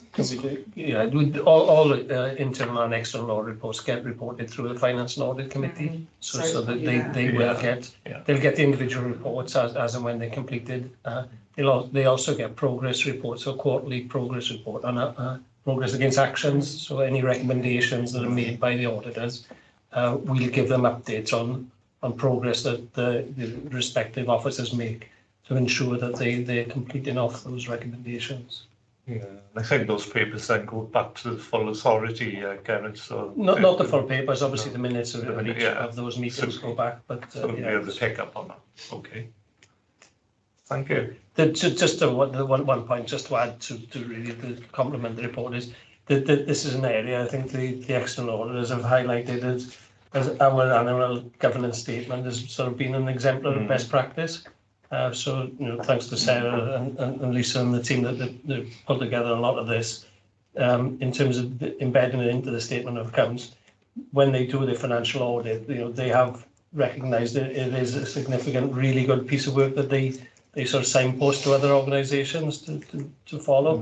And with the improvements that Sarah specifically made this year, I think it'll only, say, improve the standing for our annual governance statement across the public sector. Yes, thank you. Yeah, I see the recommendation is that members are requested to consider the content of the draft statement, and also if they wish to make any amendments to the document going forward. I think from the discussion that we've had, I take it the members are happy with the document, and so we can agree on that recommendation if people are happy.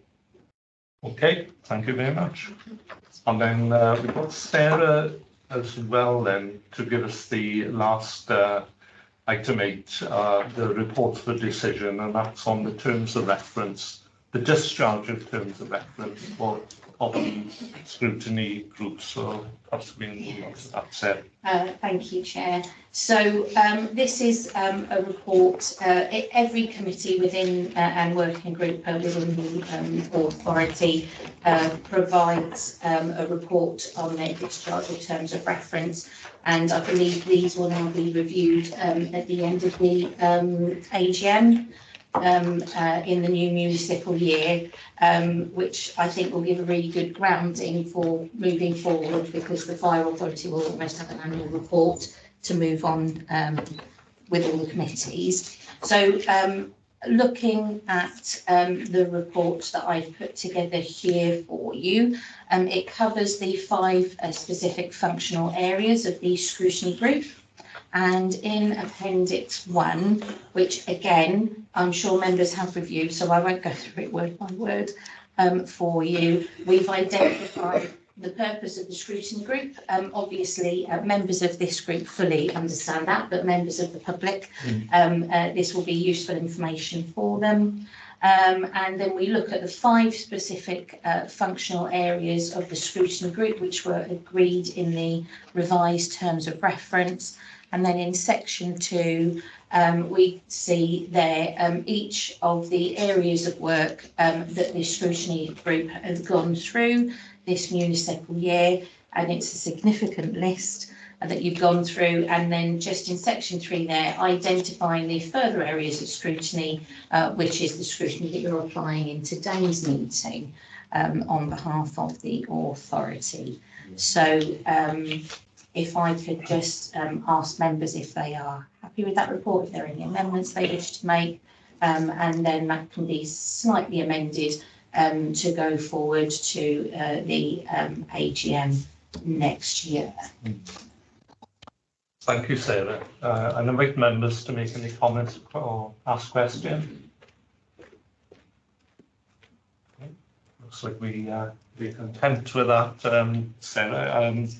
Just to add, I think the scrutiny meetings are very productive, and they seem to, cover an awful lot of ground, don't they? When you consider the workloads, and things are considered in a timely manner. But I think, I do feel that we've got that, certain focus at times, which is necessary. So I'm, quite happy to be a member of the scrutiny committee, and certainly to continue to serve on it. And as you said, if I can pick up on that point, and it does, there is a considerable workload involved with the scrutiny, and there's a lot of areas covered as outlined in the report, and that's why we changed. The scrutiny has always been a subgroup of the finance committee in the past. It's always been like a working group. It was initially set up as a working group just to try and scrutinise some of the particular challenging areas, specifically around when we were challenged around the governance arrangements. The Welsh Government were questioning and querying the governance arrangements in place. And that's why within the new constitution, the scrutiny group will become a standing committee of the authority, will become a scrutiny committee going forward next year. Yeah. So it's raising the level of importance, recognising the work that the group does. So it will formalise that position. And then, just as an aside going forward, we have had notification that Audit Wales will be doing a study later next year around the governance arrangements of fire authorities. So I think having that robust structure for scrutiny committee and a good forward working programme will only Yeah. put us in good stead for that. Yeah, thank you, Gareth. I think we also then have that flexibility at the end of every meeting. We've got the opportunity to look at our forward work programme, and you know, occasionally items are added on and changed, and so we've got that bit of focus as well. So if there aren't any other questions, if we go to the recommendation, which is to consider the report and to make any necessary amendments. Content prior to reporting to the Fire Rescue Authority is a summary of the workload carried out by the scrutiny group. So everyone's happy with that recommendation. Thank you very much. Okay, thanks, Sarah. That takes us then on to a number of reports which are for information. We've got Wayne here who's going to look at the future trends. So if you'd like to take us through that report, Wayne. Yeah, of course. Thank you, Chair. The future trends report, as you can see, is obviously a report with a bit of a look forward, as the name suggests, to what the future looks like. It was originally produced as a direct response to the Welsh Government report around future trends, where they looked at the future of Wales for the next 20 or 30 years. And our stats team put together almost a response in terms of what that means for South Wales specifically, and also what that may mean for us operationally in terms of delivering our services, not just now, but for the future. In time, though, they've become our vehicle really for some horizon scanning. So this is the 5th update, as you can see by the introduction.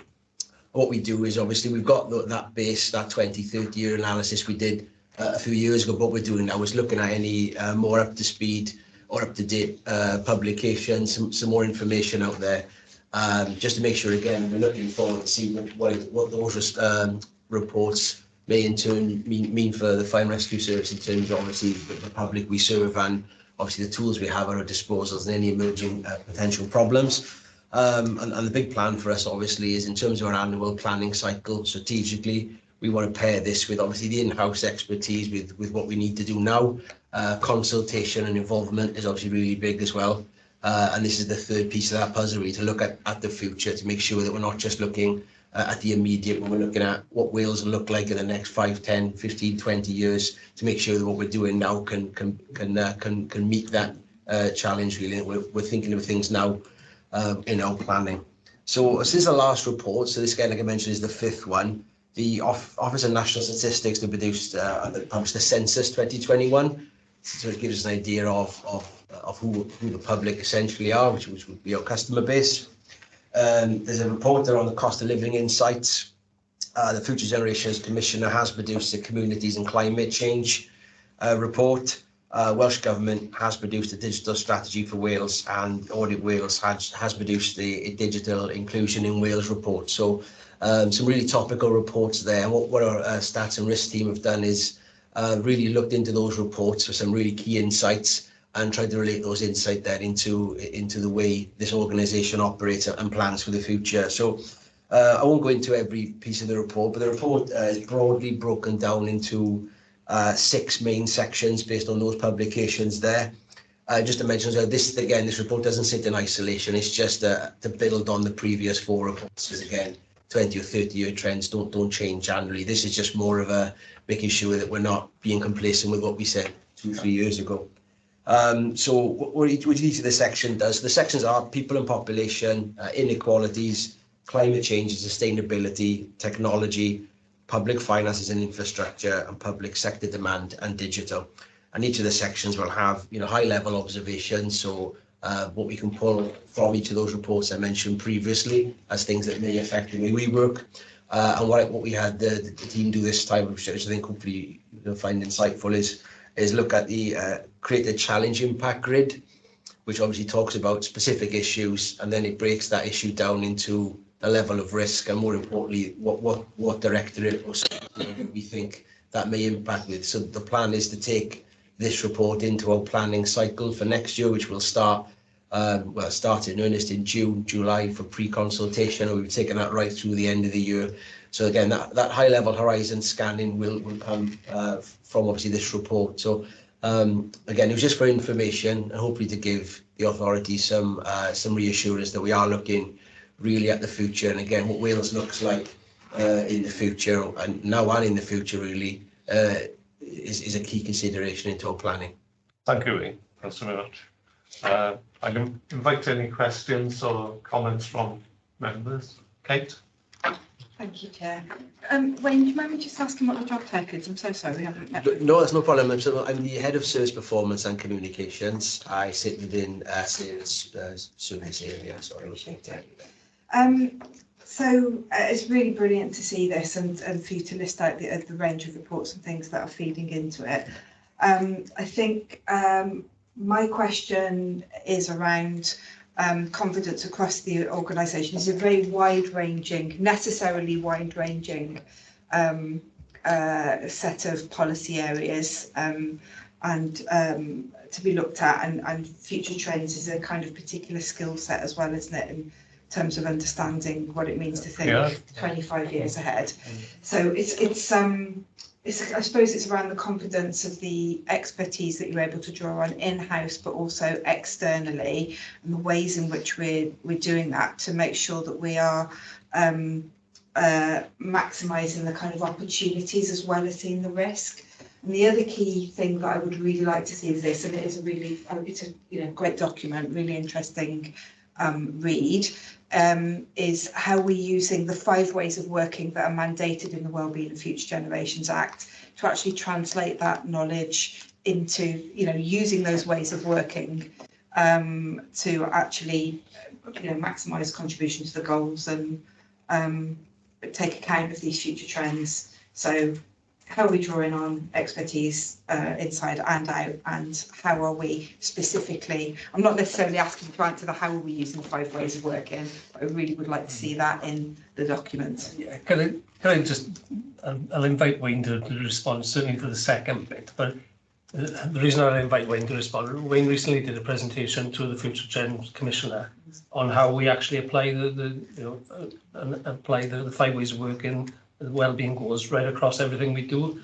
So I'll let Wayne, I don't want to steal his thunder because Wayne did a superb presentation to the Future Gen Commissioner last week. Yeah, I think it was last week. Yeah, there was quite. I think I had about 20 minutes at the time, so I won't say I know I don't have that long this morning. But yeah, in terms of the ways of working and to break them all down, I think it was just that talk of not looking at it in terms of one meeting here and there. It was really embedding it down at the procedures that we do in terms of how considering them in absolutely everything. So talking about seeing the act in, equality impact assessments of projects, and every project starts with risk assessments and things like that in terms of the planning. I have it more specifically broken down as well. So the ways of working, obviously, in terms of I think it was in terms of involvement. So we're looking at obviously how we engage, and that engagement, so I mentioned in terms of the planning, is that involving others. So talking again about looking at, I think we've looked at some consultation strategy and things like that. We've got obviously, I can't remember the one, in terms of collaboration again. So again, I think that is in terms of the sheer breadth of partnerships we're involved in and the working groups. I know we're statutory partners in a lot of partnership areas, but obviously that extends quite extensively. I know the public service boards in particular, they're not just obviously 1 or 2 groups, they are the subgroups, and there's subgroups on top of that. We do have representation, and we're currently reviewing the representation on all those groups rather than having it as 1 or 2 single points of contact, but we're really embedding it in terms of each of the expertise in each area, sitting on the right groups.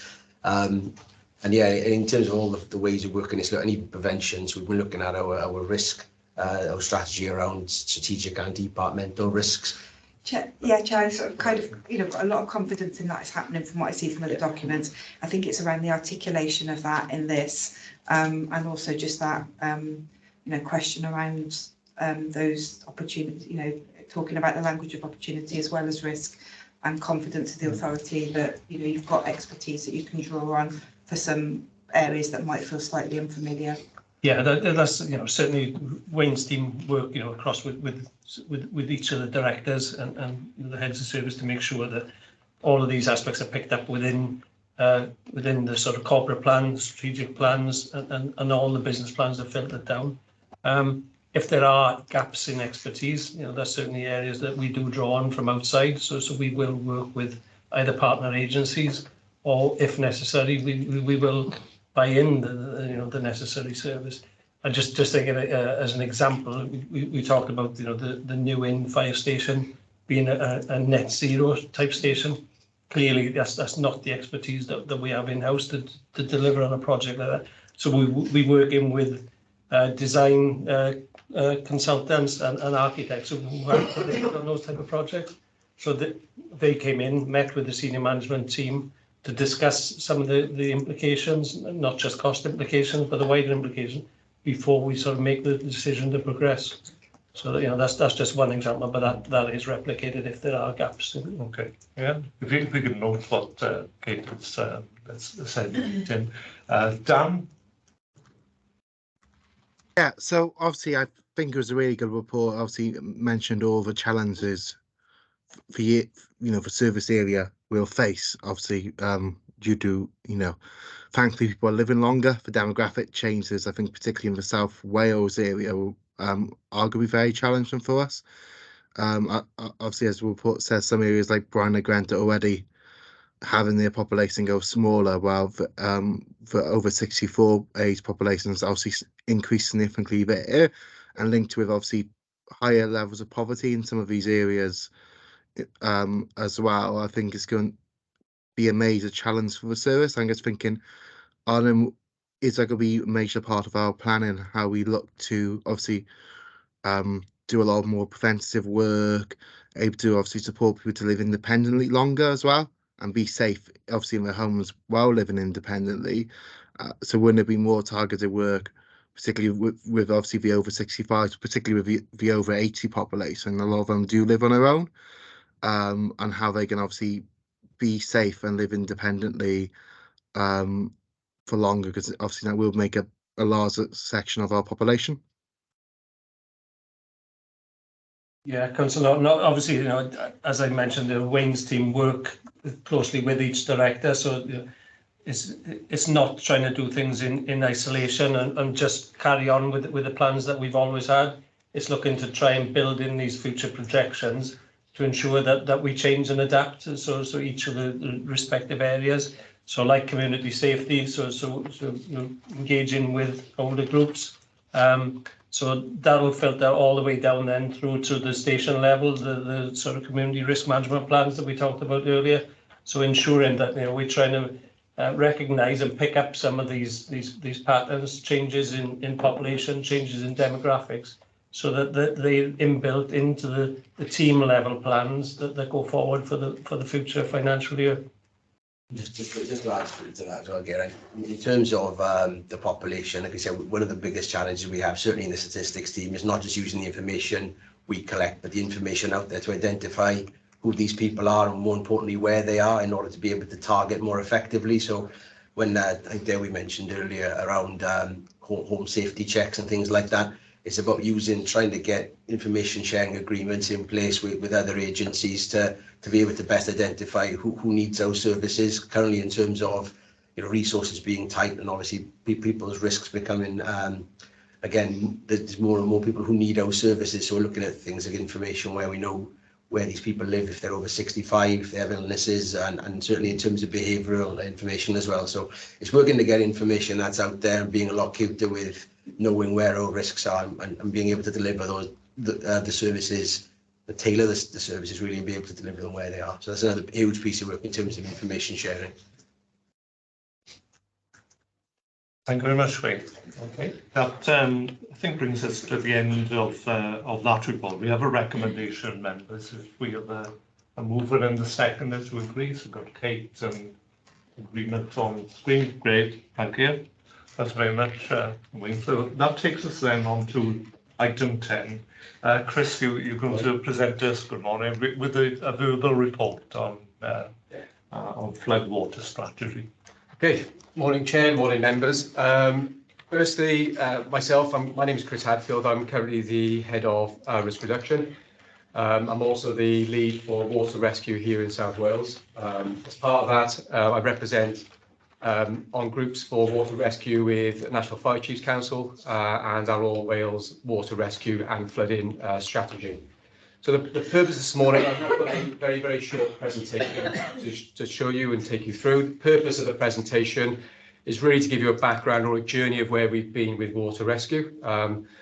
The actual presentation is exactly the same presentation I delivered to senior management team back in 2020, before when we started looking at the water rescue review. The purpose of today really is to give you the assurance and really to show you the commitment that we've got to water rescue and what it means to people of South Wales that find themselves having a really bad day, in trouble in our water courses in our area. So I'm going to use technology to share this, share my presentation. Yeah, shall we work for this time?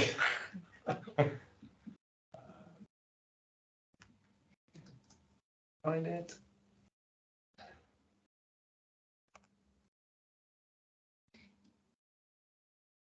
He says. Helps on this week. There we are. Yeah. Can't believe something like this. Yeah, yeah.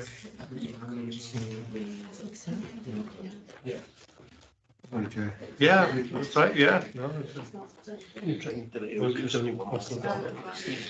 thank you very much. Yeah. Getting to know as well. Wait. Okay. There we are, yeah, we got it. Okay, all good. Anyone see that? Yeah. So this is the exact presentation that we demonstrated, that I took to senior management team back in 2020. So the key for our water rescue strategy is it's built on 4 pillars. I'm going to touch really on today on the water strategy itself, which is pillar 1, but it's importantly recognise where we've been in the last couple of years. So I'm just going to touch on pillar 2 very quickly, and this is in reference to the marine accident report that came out from the incident that happened in Mid and West Wales in 2019, where unfortunately a firefighter lost their lives during a water rescue training event. What was important about this is the recommendations for this have now been embedded in service, and we're now in a position where, one, we've taken all those recommendations on board, but we've also enhanced that as well in terms of our boat rescue capability. The second one, which I'll touch on during this, is about our review of our boat capability, and I will touch on that in a second. And what's really important to all this is our water prevention work. So no different to our fires, doing community safety work, water prevention is also key to ensuring that people are safe around water. So it reduces our likelihood of having to respond to an incident. So the water rescue strategy, I was asked back in 2020 to have a look at our current water rescue capability here in South Wales. We've got a very, very proud history of water rescue capability. It goes back many years. There was one significant change in 2017 when we've taken on this statutory duty for inland water flooding and inland water rescue, which is actually a real key milestone for us. So in terms of the water rescue strategy, the starting point for this, and I'll whistle-stop tour through these for you, was important about what the data was telling us. We have 3 key data for us, and one is about climate change. Can I get rid of that screen on top? Okay, it doesn't matter. It's basically climate change in Wales and the importance of climate change and what does that mean for us in the next 10, 20 years. What we are seeing is more significant rainfall now during the winter months and less in our summer months. What this is showing us, certainly through our incident data, is that we're getting larger and more flooding incidents. And the last one of particular interest is back in 2020, February 2020, was Storm Dennis, where we had quite a significant response to areas of South Wales. Second one is regarding our water-related incident data, and this is taken from our WADE data, which is All Wales Water Rescue, taken from many different sources, from RLI, Surf Life Saving Wales, ourselves, and many, many more. What this is telling us, there are more people dying in water than there are in fires, and Wales has a disproportionate number of drownings in terms of population size, and in particular, it's got more related suicide rates, 20% higher than the UK. At the time of doing this report and doing some research, the recreational activity in and around water has significantly gone up.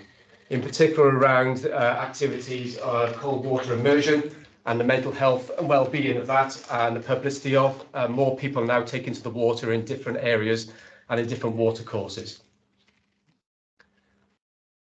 This was a snapshot of data back in 2020, from 2017 to 2020, and we are on averaging carrying out 53 water rescues per year, and increasing. And just a quick snapshot, heat map really, and this was back in 2021. If I can show you one more recently, it's more populated, but in the same sort of areas. So I think before I go into the phases, I just want to quickly explain really how we actually carry out water rescues. We've got all our firefighters are involved in a water rescue. So we've got 4 types of water rescue capability. The first one is called a Type B, which is where we've got our boats. So we've got boats in service in 4 areas. Boats in Barry, Ebervale and Malpas. And we've also got a fixed asset in Cardiff Bay, which is sat on a pontoon. We've then got what's called Type D. So Type D is a response for firefighters in the same kit you see on the left there. Their ability is to be able to wade in water. We've then got a Type C capability, which is our staff that can actually swim and rescue somebody. And Type E is where we've got bankside safety. So all our firefighters will be involved in a water rescue in different skill sets. But I thought it was important to really share with you those skill sets. So on the back of the water rescue strategy presentation to senior management team, all 9 recommendations have been embedded, and we've taken a phased approach of that embedment into service. So phase 1 of our water rescue strategy has been complete. One of the key parts of this is the centre part, which I was talking about earlier, about Type C. So Type C are our teams that have the ability to get into water, swim and rescue someone from water. We felt that because of all the data in terms of climate change, our instant data and wade data, that the upskilling of Type C in our service was probably the biggest part of our water strategy moving forward. So like Gary mentioned earlier, this is aligned very much to our new rescue tender stations. And what we have done now is those 4 stations, Bridgend, Ely, Pontypridd and Merthyr, have all now got a Type C water rescue swimming capability. What this provides us in service is a quick response to any part of our service within a 20-minute window for the ability to rescue or somebody who's having a true rescue, which means that they need our assistance immediately from a body of water, whether that's river, reservoirs or any other. That's probably the key part of phase 1. That has been complete. So those 4 stations have now gone live. And it's I'm quite proud to be able to sit here this morning to say that those Type C teams have been utilised very recently, and we have rescued people. And in one in particular, Debbie was referring to earlier on this weekend. So it's proving that that rescue capability is what we need to move to and what we have moved to. So phase 1 also includes refresher training for our tactical managers and all frontline staff.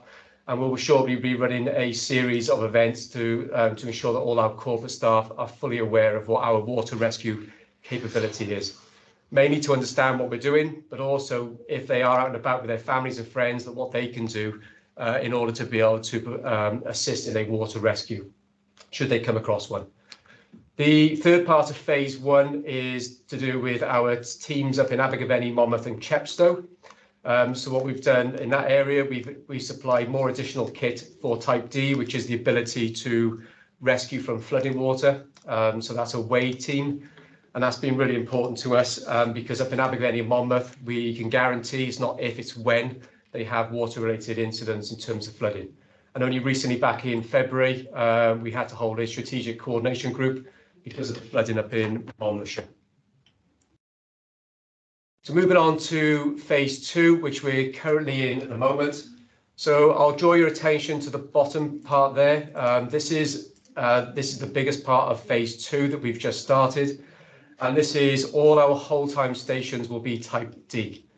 So that means we'll be training up an additional 7 stations that they'll have the ability to be able to wade and rescue within a flooding rescue capability. What this allows us to do is to move our retained stations from Type D, which is the ability to go into floodwater, to type E, which is bankside.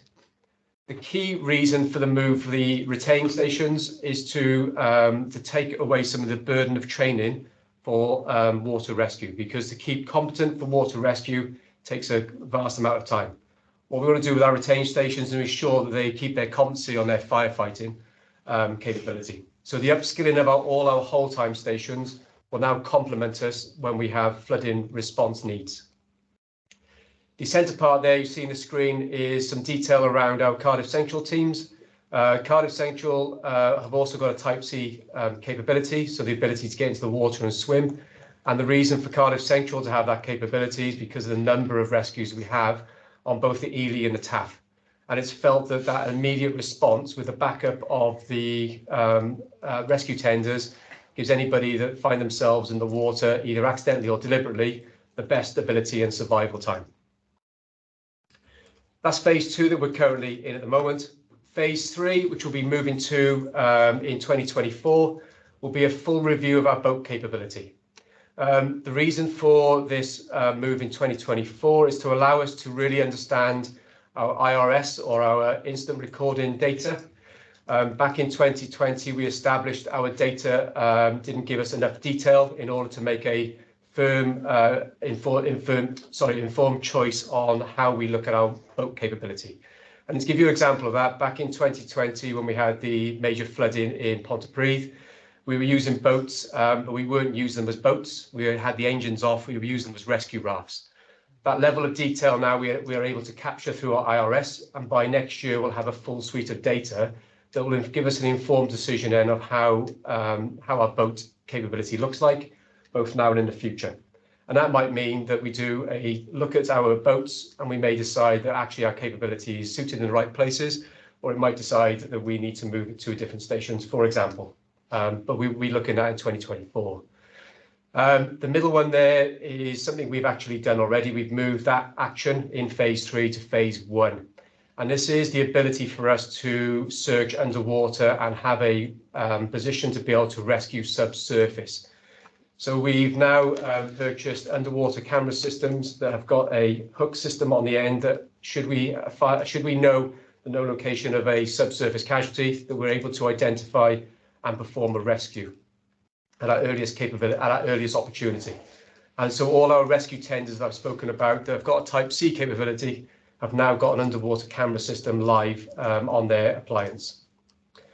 And finally, in phase 3, we are going to be reviewing our water capability every 5 years. So even though we come to the end of our water strategy in 2026, we will be reviewing it once again. And I think that's really important to keep us current, but also to maintain our water capability to be the best we can be.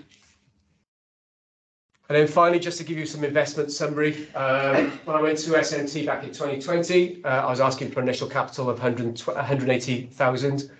That's to carry out all 3 phases of the rescue strategy. We've also had an additional member of staff within Cardiff Gate Training Centre to better deliver this. Just for members' awareness, most of our water rescue training is carried out down in Cardiff Bay Whitewater Centre, a fantastic facility that we've been using since the day it opened. And I think it's one of the best facilities in the UK, which means that our firefighters are trained at a very, very high level in a controlled risk environment. Also, there's a move from an increase in our training revenue budget from £40,000 to £50,000 a year to ensure the ongoing training and requalification requirements are carried out. That, in a very, very snapshot, is where we are as a fire rescue service in terms of water rescue strategy. I think what the overall arching aim for our water rescue strategy is to ensure that anybody who uses our waterways are safer as a result of our commitment. Any questions? Thank you very much, Chris, for that presentation. There's some quite staggering statistics within that report about the demands for the service. I'd invite questions from members. Kate? Yeah. That's a great presentation, thank you. Hopefully you're able to circulate the slides at some point. Brilliant. I was interested in ways in which we're working with community groups, users of waterways, because we know a prevention message of just saying don't doesn't work, and that sometimes it's appropriate to safely use, whether it's rivers or different waterways. So I just wondered what work is being done with community groups to support them to be spreading those messages around what to do if you end up in the water, how to get in and out of a river safely, when to get in and out of a river safely, where never to go because it really isn't safe under any circumstances. And just, yeah. Okay, so there's lots there for, so I'll unpick that a little bit. So I think the first bit I'll touch on is our water prevention strategy in Wales. So we've got a water steering group in Wales that is made up of all the key partners. So that's from RSS, RLI, Coast Guard, ourselves, all of the fire rescue services in Wales. But also we've got a large stakeholder group on there as well. So you've got Swim Wales on there, plus you've got reservoirs, quarries. So you've got the real key land management partners on that group. And I think that is about then sharing messages. I think if I bring this back locally, one in particular that stands out for me is the Cardiff Bay initiatives. So we've got a water steering group in Cardiff Bay specifically for Cardiff Bay and for the rivers of the Ely and the Taff. And what that does, that group there is about sharing those messages and sharing a joint message that goes up to communities. And one piece of work that we've done down in Cardiff Bay is the Throw Line project. So we know we've got a lot of nighttime economy that sits around Cardiff Bay. So we've teamed up with the RLSS and RLI, are working to train up door staff and those responsible for licensed premises there to have the use and training to be able to use a throw line or throw bag. Do you understand what I mean by the throw bags? Yeah. So if they do see somebody in the water during the nighttime economy, that they have also got the ability to be able to perform initially a rescue as well as phone in 999. So those sort of projects are really important to us. We're also working through local authorities on land management, so those who've got responsibility for waterways, and we're doing that through the drowning prevention group in Wales. So I think that's the best platform for it because it's not just about South Wales, it's about the whole of the Wales. So working closely with land management, that's the responsibility of carrying out a risk assessment for your area, but also putting in any facilities that is felt needed on the back of their risk assessments. So things like throw bags, things like throw rings, etc., that allow people that first initial response. So I think working with land management is really important for us. Again, we're very early on that journey, and there's much more we know we need to do in terms of working with local authorities and those who've got responsibility for water. But we're blessed. One thing, we're blessed with waterways in South Wales, but with that comes a challenge then to be able to engage with everybody as well. And so that's it's quite an interesting one. We're also lobbying with Welsh Government in things like, which is really important, about the teaching of swimming or aquatic skills to our younger communities. And that's really through the education system. Because as you probably know, that it's down to schools now, whether they put their children through swim lessons. That's not always the case now in every school. So we are lobbying to ensure that is on the agenda, part of a curriculum. Because those are aquatic skills, if we don't get that bit right now, 10, 20 years time, we could find ourselves with a whole community that can't swim, which then has an impact on us. Does that answer your question? It's very comprehensive. Thanks very much. Dan, you've a question? Yeah, so you mentioned obviously in 2020 you initially asked for 180,000 for the project, and you've obviously had an additional staff member since then. I just wanted to see, has the budget increased, and obviously the timeline, because obviously this presentation has obviously come in a couple of years later for us than obviously when you originally gave it. So I presume costings and what you're aiming to do will be slightly different. So I just wanted to see how much the budget is now and what your aims for it for the next couple of years.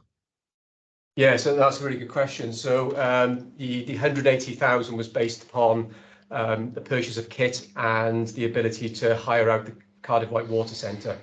As we know, the cost of living has hit everybody.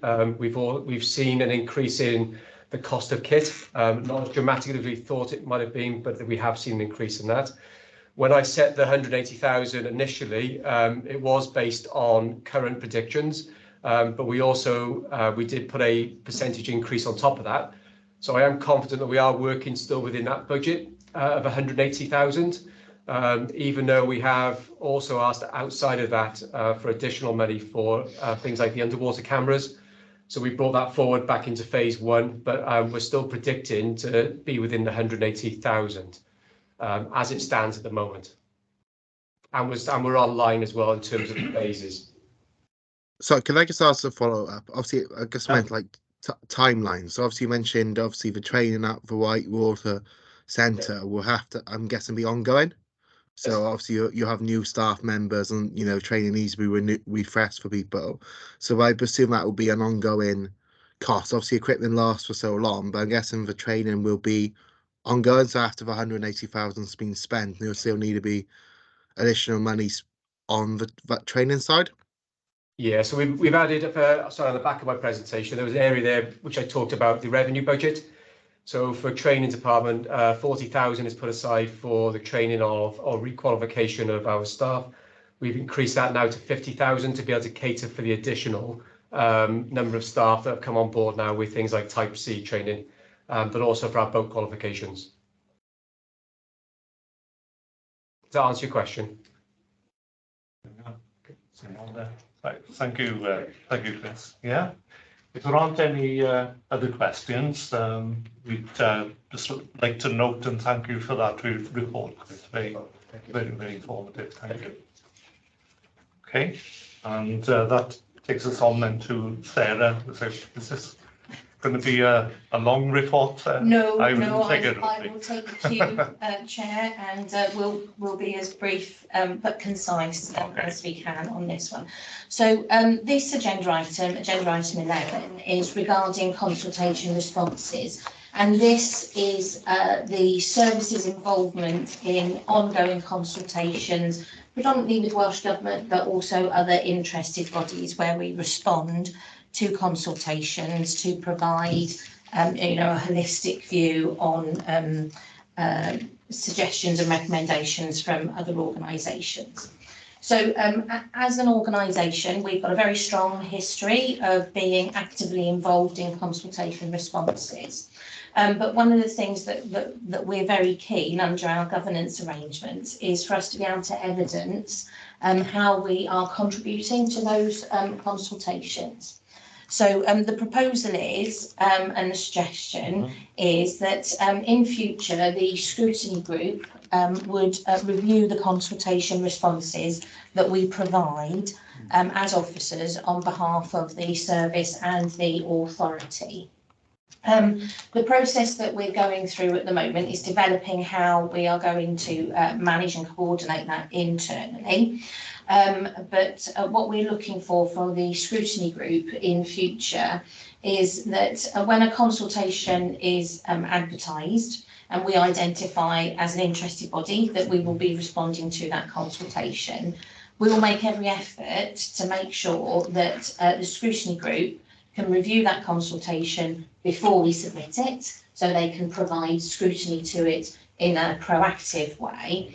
If, because of the timings of a lot of these consultations, we won't necessarily have the luxury to bring it to the scrutiny group prior to submission, we're developing an in-house process where we, as a senior management team, review and scrutinise each other's involvement, and so that we can get a holistic view on our consultation responses going in. If we can't provide that forward-looking activity with the scrutiny group, we will then report those consultation responses to you on a regular basis. And I know the next item is the forward work programme. So what you'll see in next year's forward work programme is consultation responses coming up on a regular basis. I'll just share with you briefly, just to give you an idea of how we're managing this in-house. And this is going to go horribly wrong. No, because I can I'm sure it won't. Am I look at that. sharing? Yes, yeah. Yes, there we are. So I was sharing. So we've got a senior management drive where we're saving these consultation responses. So what you can see already, just in February, March and April so far this year, there's a number of consultations that we're responding to. Now, these all happen to be Welsh Government consultations. So the idea is that in future, for next year's municipal year, the scrutiny group then will have the opportunity to ideally proactively scrutinise our responses before they go in. If because of the timings we can't achieve that, then we'll be looking for the scrutiny group to review very quickly those consultation responses and provide us any feedback there to provide that additional governance around it. So welcome to cover any questions from members regarding that, but it was just a forward heads up really for you. So in terms of numbers, what are we looking at perhaps during the course of an average year? I think during the course of an average year, we'll probably be looking at about 20 consultations, I think. And before I scare you completely, quite often there's just like 5 or 6 questions on each consultation response. So they're not War and Peace like the annual governance statement, I promise you. So there'll be quite short, succinct documents that you'll be able to review. But we think that will provide additional scrutiny and additional governance to how we respond to these consultations. The other really important element for me is I'm very keen on curating the work that we do as an organisation. So this that I'm showing you now is the beginnings of our library of consultation responses, so that we have them all together in one place.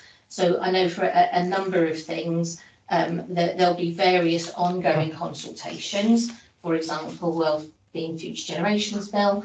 So we'll be able to then review what our previous responses were and how things have changed, so that we have that proper archive going forward. Right.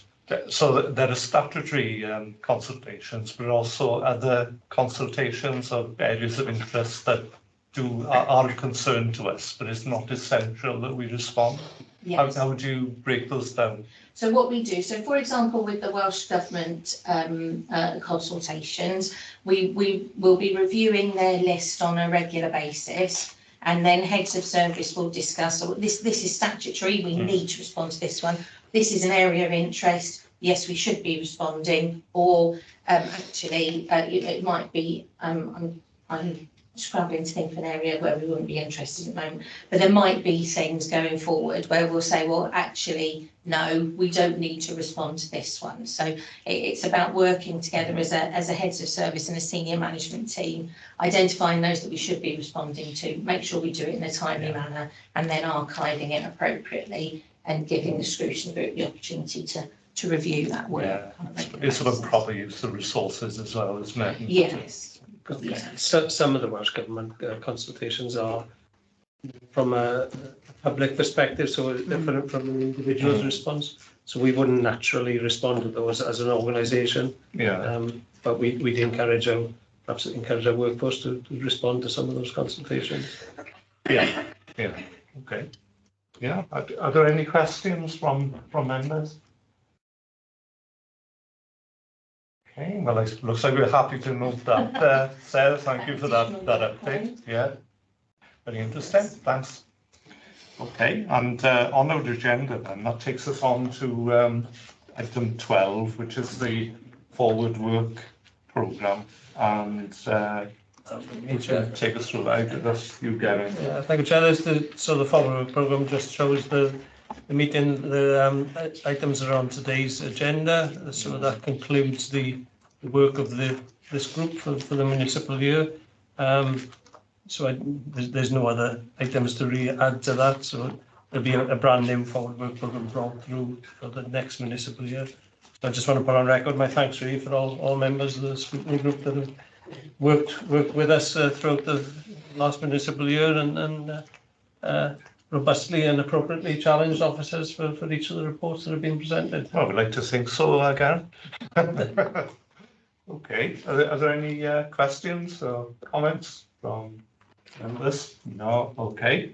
In which case, we'll go on to the last item on the agenda, which is item 13, to consider any items of business that the chairperson deems urgent. I'm not aware of anything, Garrett, so we can just note that. And I think that takes us to the end of the meeting. So in order to bring the meeting to a close, I'd just like to thank everyone for your contributions this morning. It's been a lengthy meeting, but very interesting and certainly good use of our time. So I'd like to wish everyone a good rest of your day anyway. Thank you. Thank you.